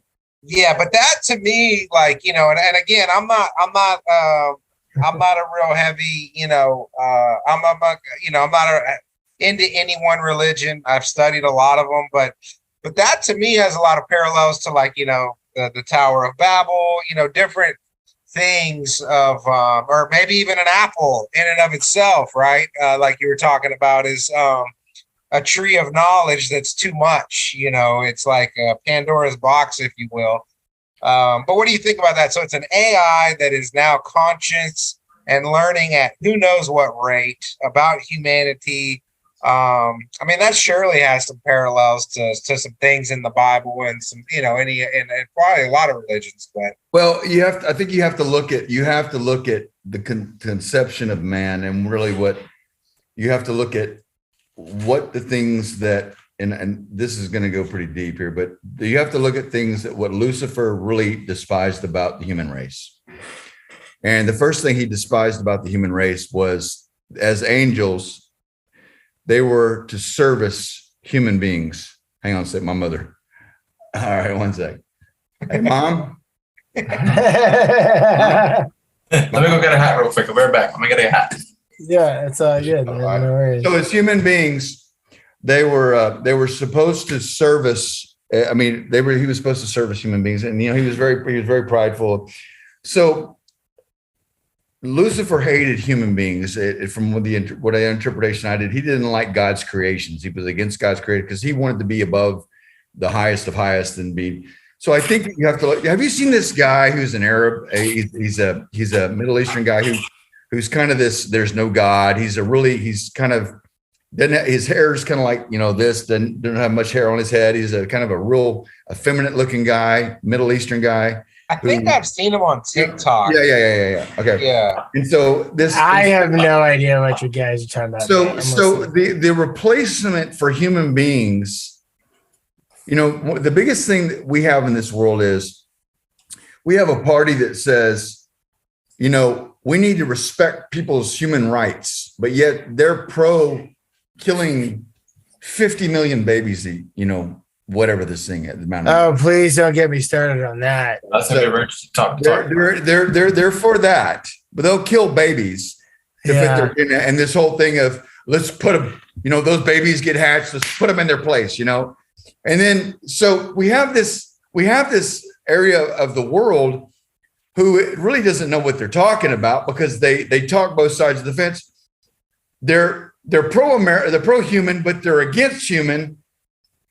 And then you have this whole side that's pro-robot. I think this whole agenda is to replace some of us in our jobs, in our life, and what we do is, you know, whether it be a guy who's a salesman or a cop or whatever, or a radio host that fills that void to be, we can dispose those. We don't need to replace those people. We don't need to give them a job, because we can do computers to do this whole job. It may sound crazy, but that's how I look at it.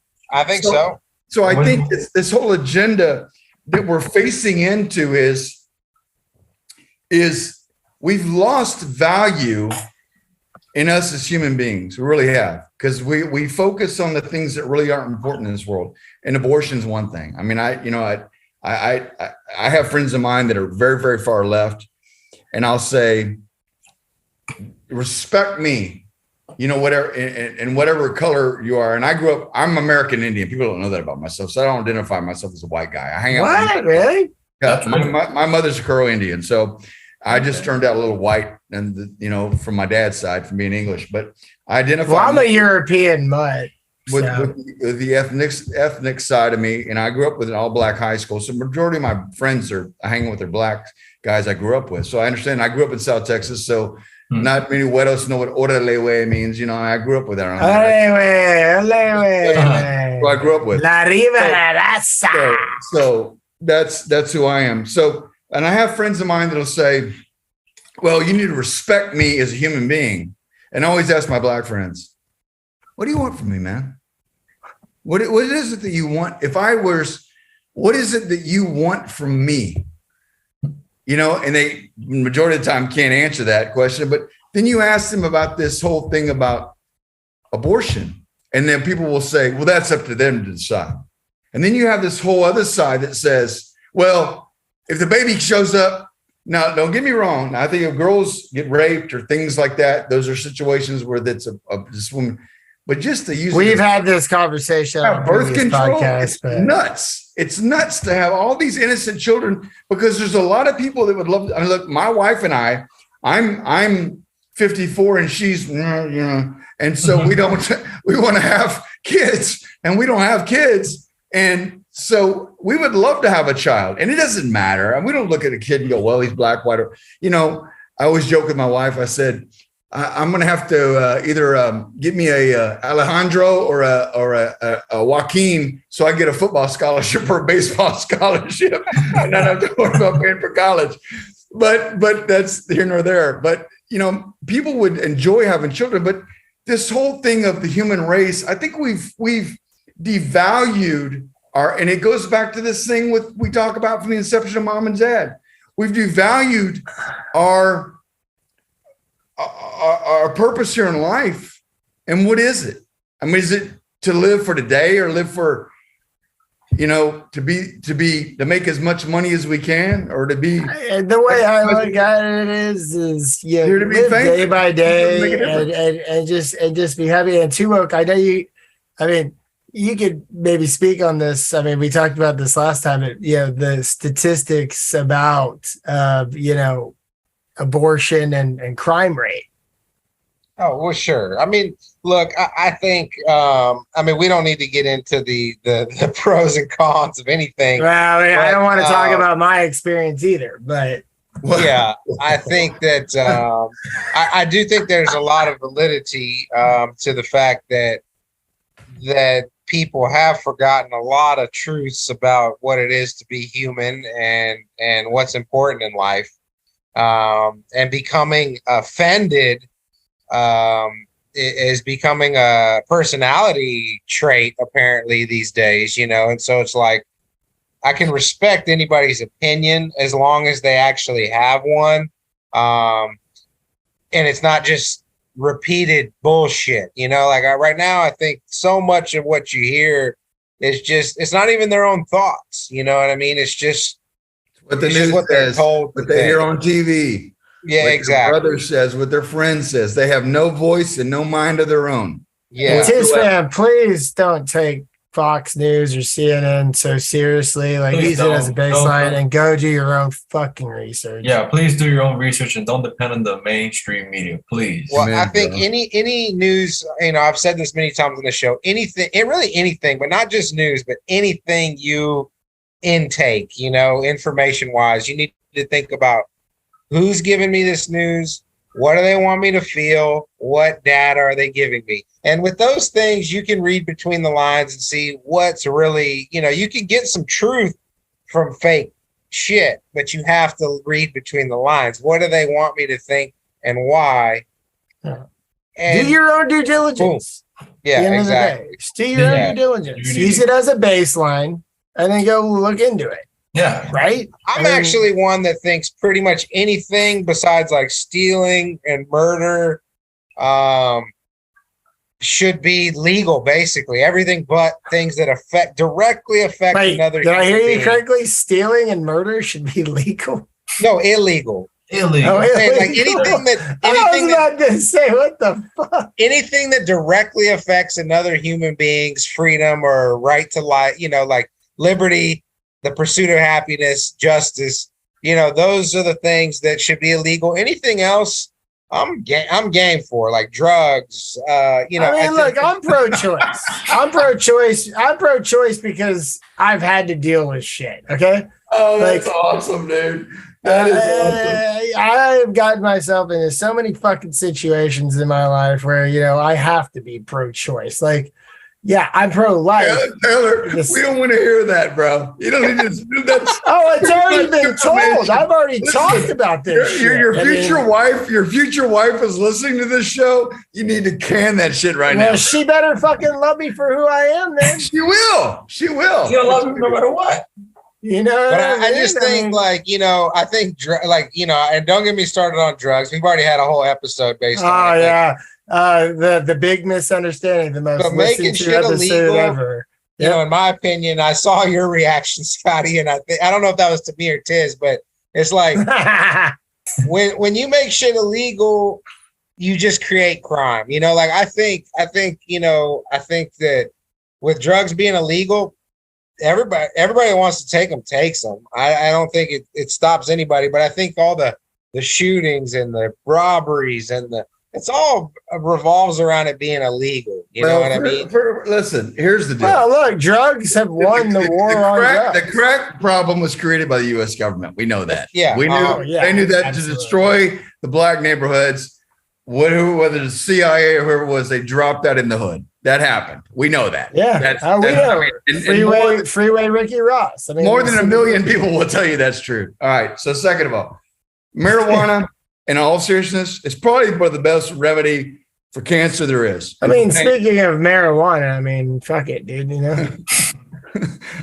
Too much. Yeah. Anyway, and by the way, I just booked you Demetrius Polito from Machete for your next show. Oh, sweet. Nice. 5 seconds. What? Nice. No, you did not. Yes, I did, right here. Well, That's you're awesome. going to be you're going to be a part of it too. I need you on the show with me. Hey, I have a good friend who wants a podcast that wants you on his YouTube show. Are you interested? Yes. Okay, I'll let him know. We talked about it. All right, well, you're going to be on it too. That's cool. Okay. He's a good dude, man. He's solid. Nice. Anyway, Robert Rodriguez is one of his favorite guys, by the way. Awesome. He's a good dude. So anyway, Well, dude, hey, man, look. Scotty, I fucking love you, dude. You're the man, dude. You really are, dude. You support the shit out of me, and I got TooWoke and MOPI. Like I told you the other day, it's like, I used to run with a huge group of people, and I've cut my circle so small it's like the size of a decimal point. But you have to, when you become successful, you have to, bro. That's the way it is. Well, I just circles like that. Shit happened in my life, and they always say one thing: it's quality over quantity. That's right. Yes, exactly. When you're there's, it's in a cheesy country song, but which your friend, who your friends are, and when you get down to when I got friends in low places. When things happen, you know who your buddies are, and who's going to be around you and lift you up. Well, there's a reason why all of you are sitting right here with me tonight. That's right. So I got him, and I got a few other guys, and that'll lead. These guys will lead to the bigger guys, and so they'll talk and we'll get you. We're gonna have to build that foundation for you, and you never know. The next thing you know, you might have Kevin Costner talking on here. You never know. So, look, man, if I could literally just have my broker's license, quit my job, trade options all day, and do a podcast, that's like a dream to me. Okay, so that would be amazing. You know what I mean? What are you drinking? Are you drinking scotch? Or you drinking whiskey, bro? Me? Who? Yeah. I'm drinking rum, actually. Yeah, me and him are both drinking rum. What is that? It's Ron Zacapa. Ron Zacapa. Yeah, here. I'm drinking I drink the XO and the 23, and then he's got the bottle of the 23 there. It's so good, man. Shit. Y'all drinking alcohol. I'm here with the little cup of ice cream. God damn it. What are you drinking, Scotty? I'm drinking. My wife likes this. He drinks cranberry juice with a side of vodka. Never gonna let me down that one, man. Well, because that's what he ordered at lunch the other day. So here's the deal. I've been downtown more than once in my life. I'll just say that. So I got to be careful driving that car, man. You got to be careful. I hear you. Yeah, well, we were at lunch the other day, and I'm drinking a beer and all this, and he. The waiter comes there, y'all want anything to drink? I said, I'm good right now. I got a beer. And then he goes, let me get a cranberry juice with just like the tiniest amount of vodka. I go, Scotty, just get fucking vodka on the side at least. you know? And so like he did. And then we were at that networking event last night, and I'm like, "You want a drink? I'm gonna go get one." And he was like, "Yeah, give me a Sprite." I'm like, "You want me to put the vodka on the side?" He goes, "You motherfucker." See that I've had so many concussions. I get like 2 beers to you is like 6 to me. Okay. So it's synergistic effect. It really it maxes me out. So I have to be careful. But anyway. Yeah. So we'll get you hooked up with him. I've got another guy named Dave Maldonado who was in what was the film that they shot about the BP explosion off in the Gulf? Mark Wahlberg was in it. He's a good friend of mine. Mark Wahlberg was in it. We'll get him on there. I can start working some things from that perspective, and we'll get you some actors on here, and then we'll eventually. Look, man, if you could do that for me, man, like not even not even a sweat. And I might even have Myra on here for you again. Well, hey, real quick, guys. Hey, TIZZ fam, I just so y'all know who Scottie really is. I'm gonna share my screen here real quick. Hold on a second. Oops. Real quick. Scottie, hope you don't mind. But. It's all good, bro. It's all good. No worries. So, guys, this is Scottie Jefferies right here. All right, look at this sexy ass guy right here. This is Grant Halbert. Played QB myself down the road at Westerby. Excuse me. Oh, Westerby. Oh, a little Division II ball in Iowa after that. Yeah. You graduated and became an agent? I didn't have the arm to go pro, so I did the next best thing. Really? Is this Friday Night Light? Get to talk football all day. Friends of some of the greatest players in the world. And the money's pretty great. Price of glory, huh? Yeah. Hey, Jason, nice meeting you. You're in the Big Apple. Ring me up. Damn, Scottie, you looking good there, man. Son. Quit doing this to yourself. I could work my way up. You're living in a dream world, brother. This is the big time. It's New York City. It's not Dillon where you go get a job at a car dealership just because you know one of the boosters. Do you have any idea who applies for the entry-level positions? No, sir. They're Harvard graduates. I'm not kidding you about that. It was a miracle I got my ass in here. And it's going to be a miracle if I get to stay. Your buddy Wendell, he screwed me over. He told me he's going to sign with me. And then he goes out and gets courted by SEI, who's the biggest when was this? glossiest sports talent agency in this 2008. city. Okay. Didn't even call me.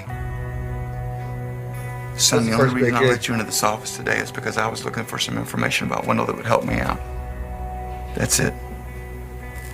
Welcome to New York City, son. The idea is to keep them from coming after us. What's the difference between killing them and shooting them in the legs? Because in that scenario, the British guys don't end up dead. What, do you think our founding fathers won by aiming for the legs? I ain't ever killed anyone before. What if I can? Simple, man. You just shoot them in the back of the head. You realize that by 2015, there's going to be more Mexican restaurants in this country than there are American restaurants? I like tacos. So do I. I like tacos, too. What if they're looking at me? Do I shoot them in the front of the head? The front of the head is also called the face. And yeah, the front of the head is a kill shot. What's going on? Suiting up, heading in. Not without us, you aren't. What's your problem? I got a job to do. Hey, listen. I got somebody inside. You hear me? I hear you, man. Top of our game. Great. Thanks. All right. Hospital security's been notified. They're locking down. Okay, we got marshals and SWAT taking alternating floors. All All right, come on. Let's go. Let's go, guys. That was getting work with Cole with something else, man. He's Hey, listen, TIZZ fam, shout out to Mr. Scottie Jefferies. This guy is a legend in my book. I mean, that was great. Thank you. Just thanks for being on the show, man. Hey, Scottie, what's your favorite thing to shoot? Is it comedy, drama, mix? I mean, I always get teared up when like last night my wife and I were watching this. We were watching this sports stuff, and I always like to see guys. The sports stuff really kind of gets me going. Oh shit! The Celtics are playing right now. No, that's tomorrow. The fight. No, today's Wednesday, right? The guys is at the bottom. Kind of fighting his way back to be somebody. Right. Comedy is good. But you got to hit it right, and you got to have good writing to do it. But drama's always, I've always seen myself as a dramatic actor, and something because, the things that I've been through in life, but it's always something I've enjoyed. So, I identify with, Oh, you're right. It's tomorrow night. Sorry, you're right. Sorry. The great actor, Kevin Costner and those guys. I love Yellowstone. I love those shows. I love McConaughey's work. I think he's a phenomenal actor. Yeah, heck yeah. Yeah, he's amazing. Yeah, one of the best. Scotty, what's your favorite movie? I'll be honest, Swingers with Vince Vaughn and Jon Favreau. Okay. Which one? Say that again. Swingers, Vince Vaughn and Jon Favreau. So did you see True Detective, Scotty? I did, and I thought he was genius in it. My friend, I have a buddy of mine here in the Woodlands that produced it. Jesse Webb. He's friends with. The first season of that show is the best. It's incredible. He did such a good job. He's a very good actor. And I was with this guy like 3 or 4 weeks ago. We're over here in the Woodlands, and he's calling Snoop, man. Hey, bro, what's up? And I'm like, what the fuck? He's tripping me out. But Matthew was genius in that. And the way, he was shooting Dallas Buyers Club when he was shooting that movie. People don't know that. Oh, wow. Series. And so, the hair was long, and the opening scene there when he's sitting there and he's cutting up the Slits cans, and, he's smoking the cigarettes. And I drink on Tuesdays. It's always, or Thursdays. It's all, if you don't like that, then, too bad. I always smoke, and all that shit he was giving them.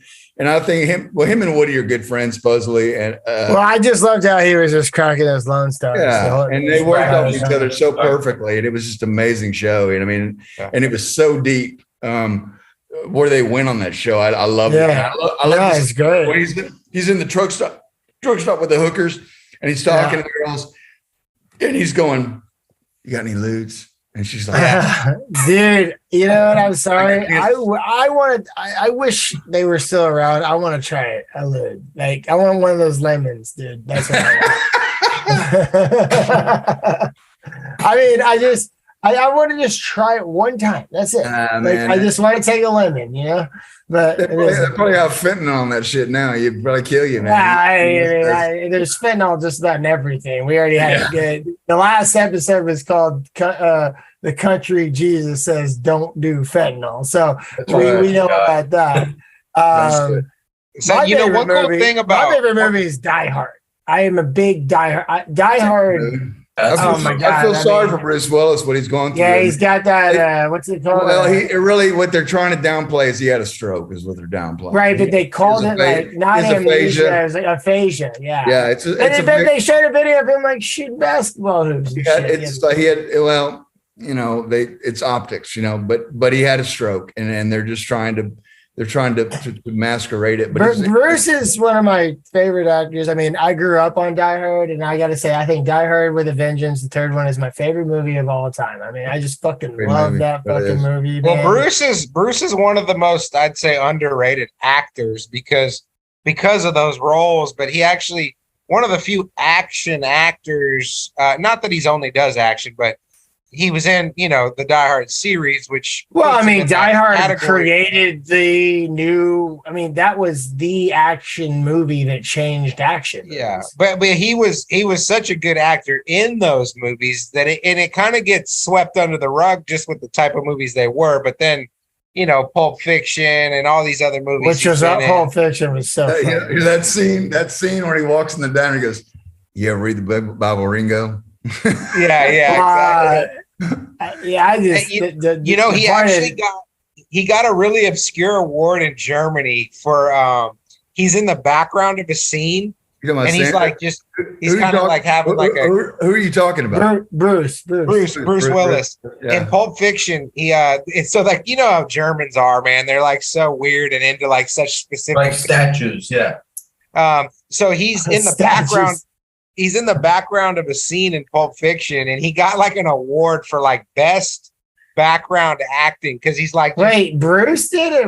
He's like having this conversation in the background of a scene, and like, and there's no lines in it. Are you talking about at the bar, like where he's yes, and like, and that kind of shit really makes movies because it's like it makes it much more realistic. Well, he was a singer. He was a fucking music artist. When he was on, what was the Moonlighting? The show he was on originally. Yeah, and it was the Moonlighting, and then he did Blind. He did Blind Date. He did Blind Date. Who was the girl he came out with on Moonlighting with? I don't know. I can't think of her name. Anyway, but he was, he's such a talented dude, man. And he's been through. Look, my dad showed me Die Hard when I was like 6 years old, and I was hooked. And not only was I hooked, like Die Hard 3 with the Vengeance with Samuel L. Jackson. I mean, that one is just my favorite. I mean, I just love that fucking movie, man. And the latest one he did, the 5th one, it's like A Good Day to Die Hard, was so bad. It was horrible. It was so fucking trash. But you know, he did a good job, but the movie was just poorly made. And they were going to do Die Hard. They were about to do Die Hard 6, and then he got this aphasia, and it's done. They're not doing it. You know what's crazy about Matthew McConaughey is, so he was a successful actor, but he was a rom-com guy. And he's somebody who literally took a huge risk. As you know, it's one thing to take risks to become successful, but it's another thing when you already are successful to put it all on the line and make a change. And he was a rom-com actor getting paid good money. Yeah. And then he decided, you know what? I want to be I want to be known as a serious actor. Let me back up. The first film that he did was, he shot it in like 94, 92, 94. They were shooting on 35. They'd shot the Texas Chainsaw Massacre. And if you saw the original that he was in, he has this knee brace, electric, like a hydraulic knee brace on his leg. Yeah. And he's driving this truck, and Renee Zellweger truck with him. They both just signed with William Morris Agency, and a lady named there's a lady in I can't think of her name. She lives in New Mexico. She's a casting director. She hooked him up, and I can't think of the name of him. But he was so fucking funny in that show because he was like putting his leg on people's heads and crushing it with his hydraulic. And then he got the call. He read for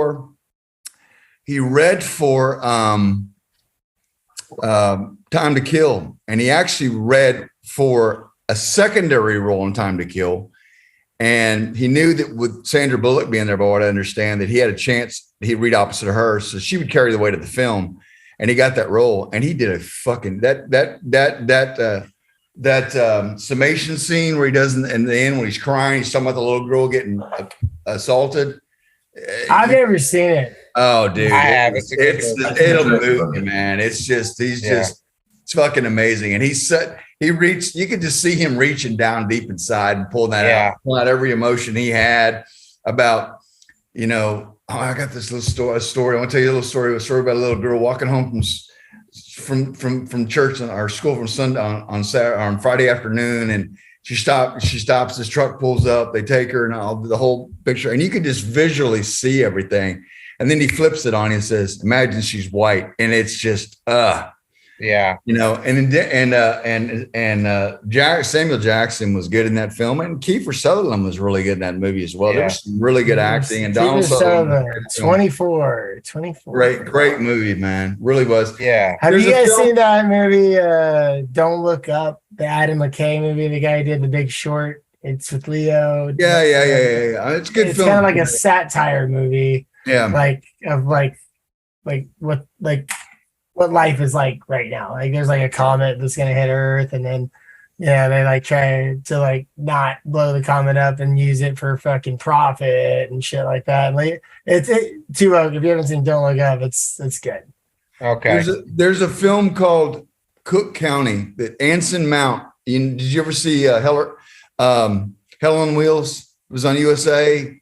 I know what you're talking about. Anson Mount, Anson Mount was in the show, and it's called Cook County. John McClane, the sports writer from Houston's in it too. Oh, you mean John McClane, like Bruce Willis from Die Hard? John McClane? No. John McClane, sports writer, NFL. And then my good buddy Deke Anderson, he was back to my acting coach. He's in there, and then yippee-ki-yay, motherfucker.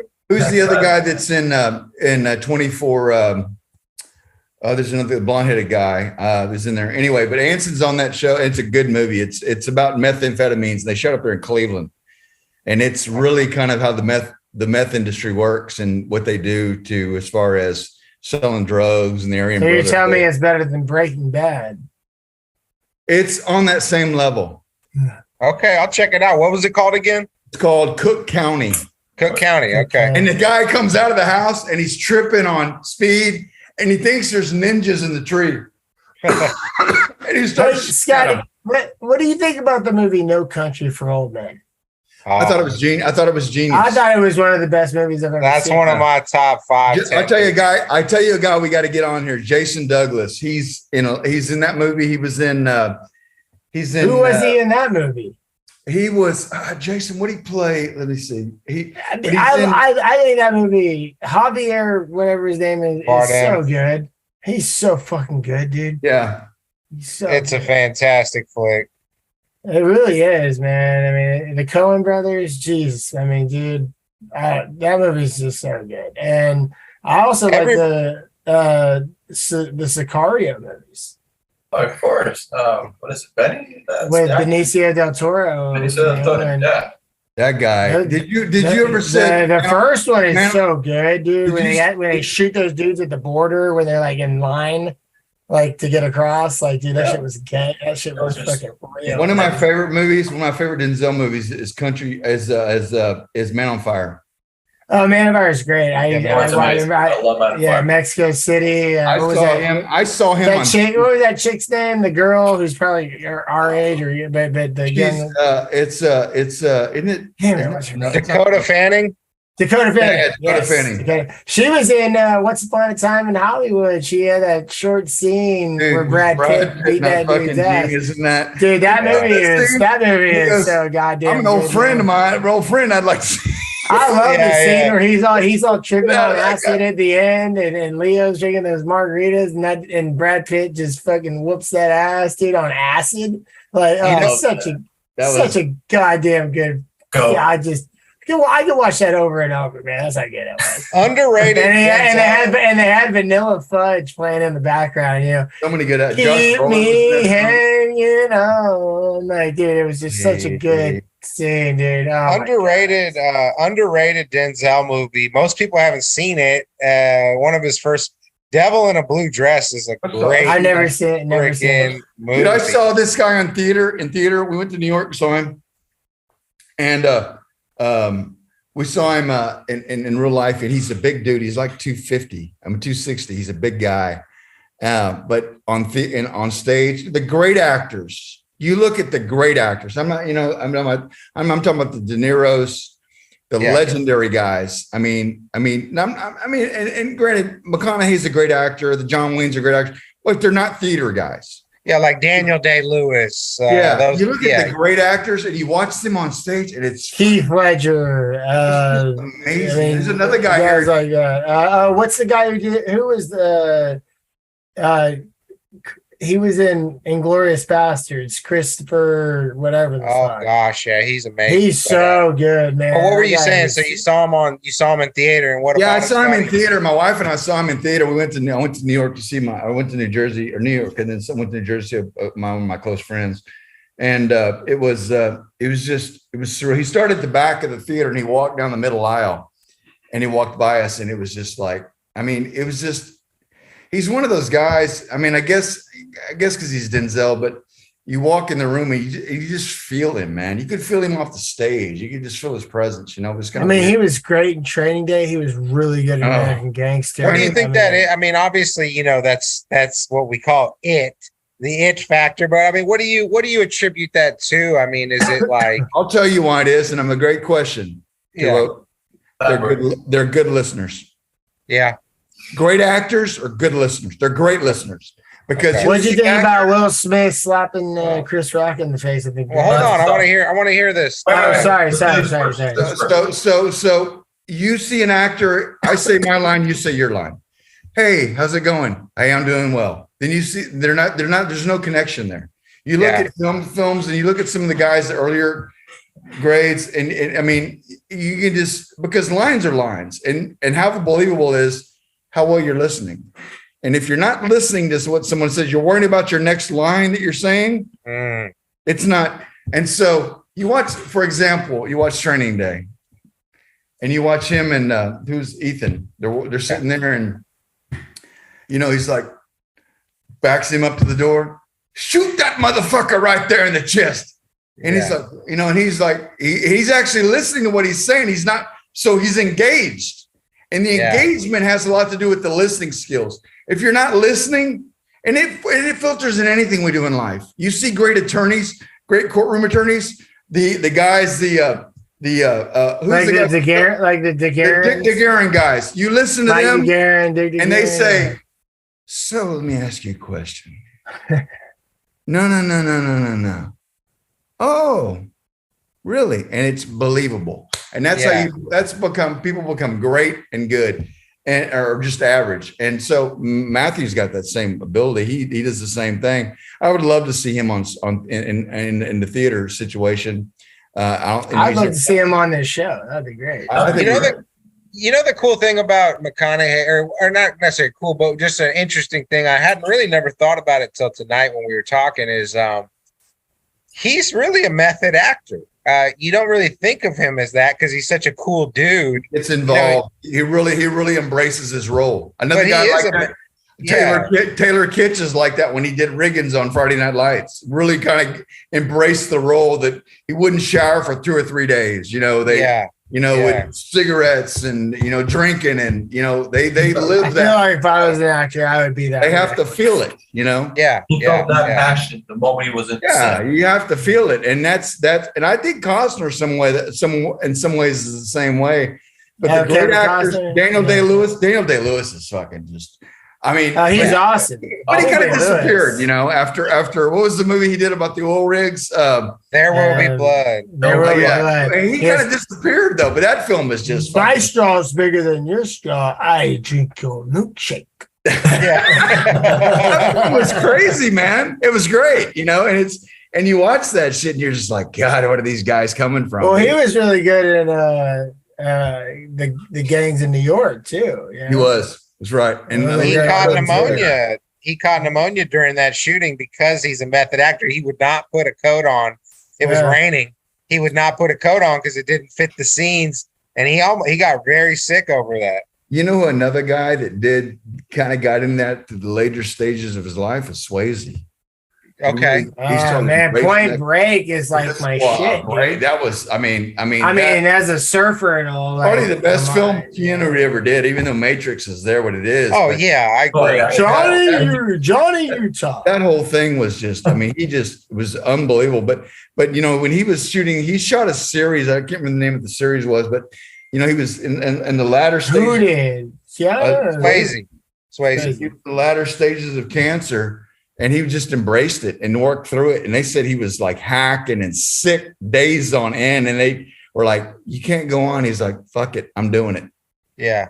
And just went out there. And I guess when you're going to go out, you might as well go all in. Right? Well, I think it goes back to that thing, Taylor. I think it goes back to that thing is, what is your purpose here? And he knew he had a talent and a gift to communicate with people. And that gift, whether it's doing this podcast or whatever it is, something that we do in life uplifts people and brings them to somewhere that says, you know what, these guys, I dig them. They give me joy. They bless me. They bless my heart. And so that's what it's all about. But he was, I've listened to the story about his life. He was married to the same girl. He picked up his wife at 17. They moved to New York. They were never divorced. They always stayed together. I think that a lot of parts of his life, they had some problems, but just a quality guy. And I studied under Chris Wilson here in town, who was one of the original people at the Alley. She was kind of the original Golden Girls with Estelle Getty. Her son, Brandon Smith, is a fucking phenomenal actor. He's been in countless movies. He was in Powder. He was in. Well, I told you about my buddy, my bar mitzvah partner, John Bass. The guy who's John Bass. I saw John, but John Bass is a good actor as well. Hey, John! Shout out John Bass. Love you, buddy, bro. If you're listening, those guys have this accountability to connect with people, and that's what. Dude, it was funny. I went to dinner with him, Andrea Daddario, Zac Efron, who. People have been like, dude, has anyone ever told you look like Zac Efron? I'm like, but yes, I have heard that so many fucking times. I'm like, I got to take that as a compliment. But at the same time, like, I don't look like Zac Efron. Was that when you were I have gotten that so many fucking times. I'm not you. Yes, dude. Yes, I swear. Like, I legit have gotten it so much. And I'm not saying that I do. I don't make it up. Like I have gotten it though, like a lot to the point to where I see it, you bro. know what I mean? I do. I see it. I do. It's actually, Do you really? Yeah, I see do. it. Now that you It's true. So it's now true. that you said it, like I would have never said it, but now that you said it, I kind of see what people are saying. Like I'm like, I'll take that as a compliment because girls love that motherfucker, dude. You know what I mean? Like I'm taking that as a compliment, but I'm like, what the fuck? Like Zac Efron. He's But it's also because I got this like hairy chest. He's got- All right. I stay 175, bro. You know what I'm saying? Hey, you said Houston's got the most strippers. I guess we're starting. There you go. There you go. But yeah, that's Yeah, but interesting what you said that's earlier about Yeah. acting being almost more about active listening than it is about speaking. And that makes It a is. lot of sense. I mean, it really does because, you know, it comes off so flat if you're not doing your part for the other guy also, you know, and a lot of times when you see a good actor and a bad actor, like on the same scene, you even notice it even more because the guy's giving his lines so flat and the other guy's still actively acting better when he's not even speaking than the other person. You know what I mean? And like it becomes like almost palpable at that point. You know what I mean? Like it's like The most uncomfortable thing for an actor is silence. And so when you read for a role, so I'm reading for a role and you have your lines and I'm reading with a reader. Okay. And so what am I doing from when this actor, say you're the person I'm reading opposite, what am I doing that's engaging you? So do I sit there and go, hey, how are you? Nice to talk to you. And you go, blah, blah, blah, blah, blah, blah. So what are my actions or are you seeing things in the subtext of my eyes? You're seeing the subtext, you know, and actors get in this deal of staying blocked in this small little frame and there's nothing going on. They're just saying lines. And that's where the listening. There's like no substance to it. Yeah, that's right. And so that's where the listening comes into. Then you have. I think I'd be a good actor. I think I could do it. You might be, but you have to be a good actor. You're acting right now, being on this show. That's No, I'm literally being you're ad myself. libbing, and that's the I great am thing. like being myself legitimately. You have to- I am being TIZZ to the fullest. There's no doubt. Yeah. Well, not to the fullest too much, but you know what I mean. Guys, I'm gonna have to let you go. I gotta. Wait, hot before wife. Listen. No, before you go, though, we got to give our peace outs. We do. I got Demetrius lined up for you. I just talked to him again. He said he's ready to go. I'm gonna put you in contact with him to call him. Taylor, I'll hook you up tomorrow with that. I want you Thanks, to be on Scotty. the show with that too, though. Dude, I'll be there. I mean, I'm gonna remain silent because this guy, I can ask him That's the fine. questions. But like, I just want you to be But there. I'm gonna let you know. He's a little bit more in a straight and narrow than me. He's a little bit. It's okay. Hey, look, hey, if I get in a line, TooWoke's got it. He's a little bit more confined. I'll do my research and I want to have it like more of an interview type of situation. Yeah. Not boring and dry, but still more structured. He's an interesting guy. He has a percent. beautiful young boy. I think Ethan's probably maybe 6 or 7 now. His wife is Susie. He's got a great family life. He came from he's got a very mixed background, a Greek, Hispanic, came from a very tough neighborhood growing up. And I think he ran track at Northern Illinois or played football in Northern Illinois, but he's a good dude. And he's a good friend of mine. Man, He's I always want a guy who's more been than consistent. He tells you what he thinks so. and he's honest and he's straightht's with it. And a guy you can count on. That's what we want. That's what we're looking for. So this guy, if you run this deal right, and I know you will, this guy will be the guy that's going to open a lot of doors. I mean, I know a lot of people, but he has a lot of impact. He knows very good friends with Robert Rodriguez. He knows friends with a lot of good guys in the industry. And Demetrius has a lot of pull. He's a good dude, solid friend of mine, and I trust him. Dude, Scotty, let me just say this, man. Like, I know, like, we help each other out, man, but all good. That means a lot to me because, like, this is a passion of mine, and We're all TooWoke can sit friends, here and man. vouch. Like, I fucking do a lot of editing and spend a lot of time for this show, even though I don't make shit off of it. Okay. You will. It's just something. I don't.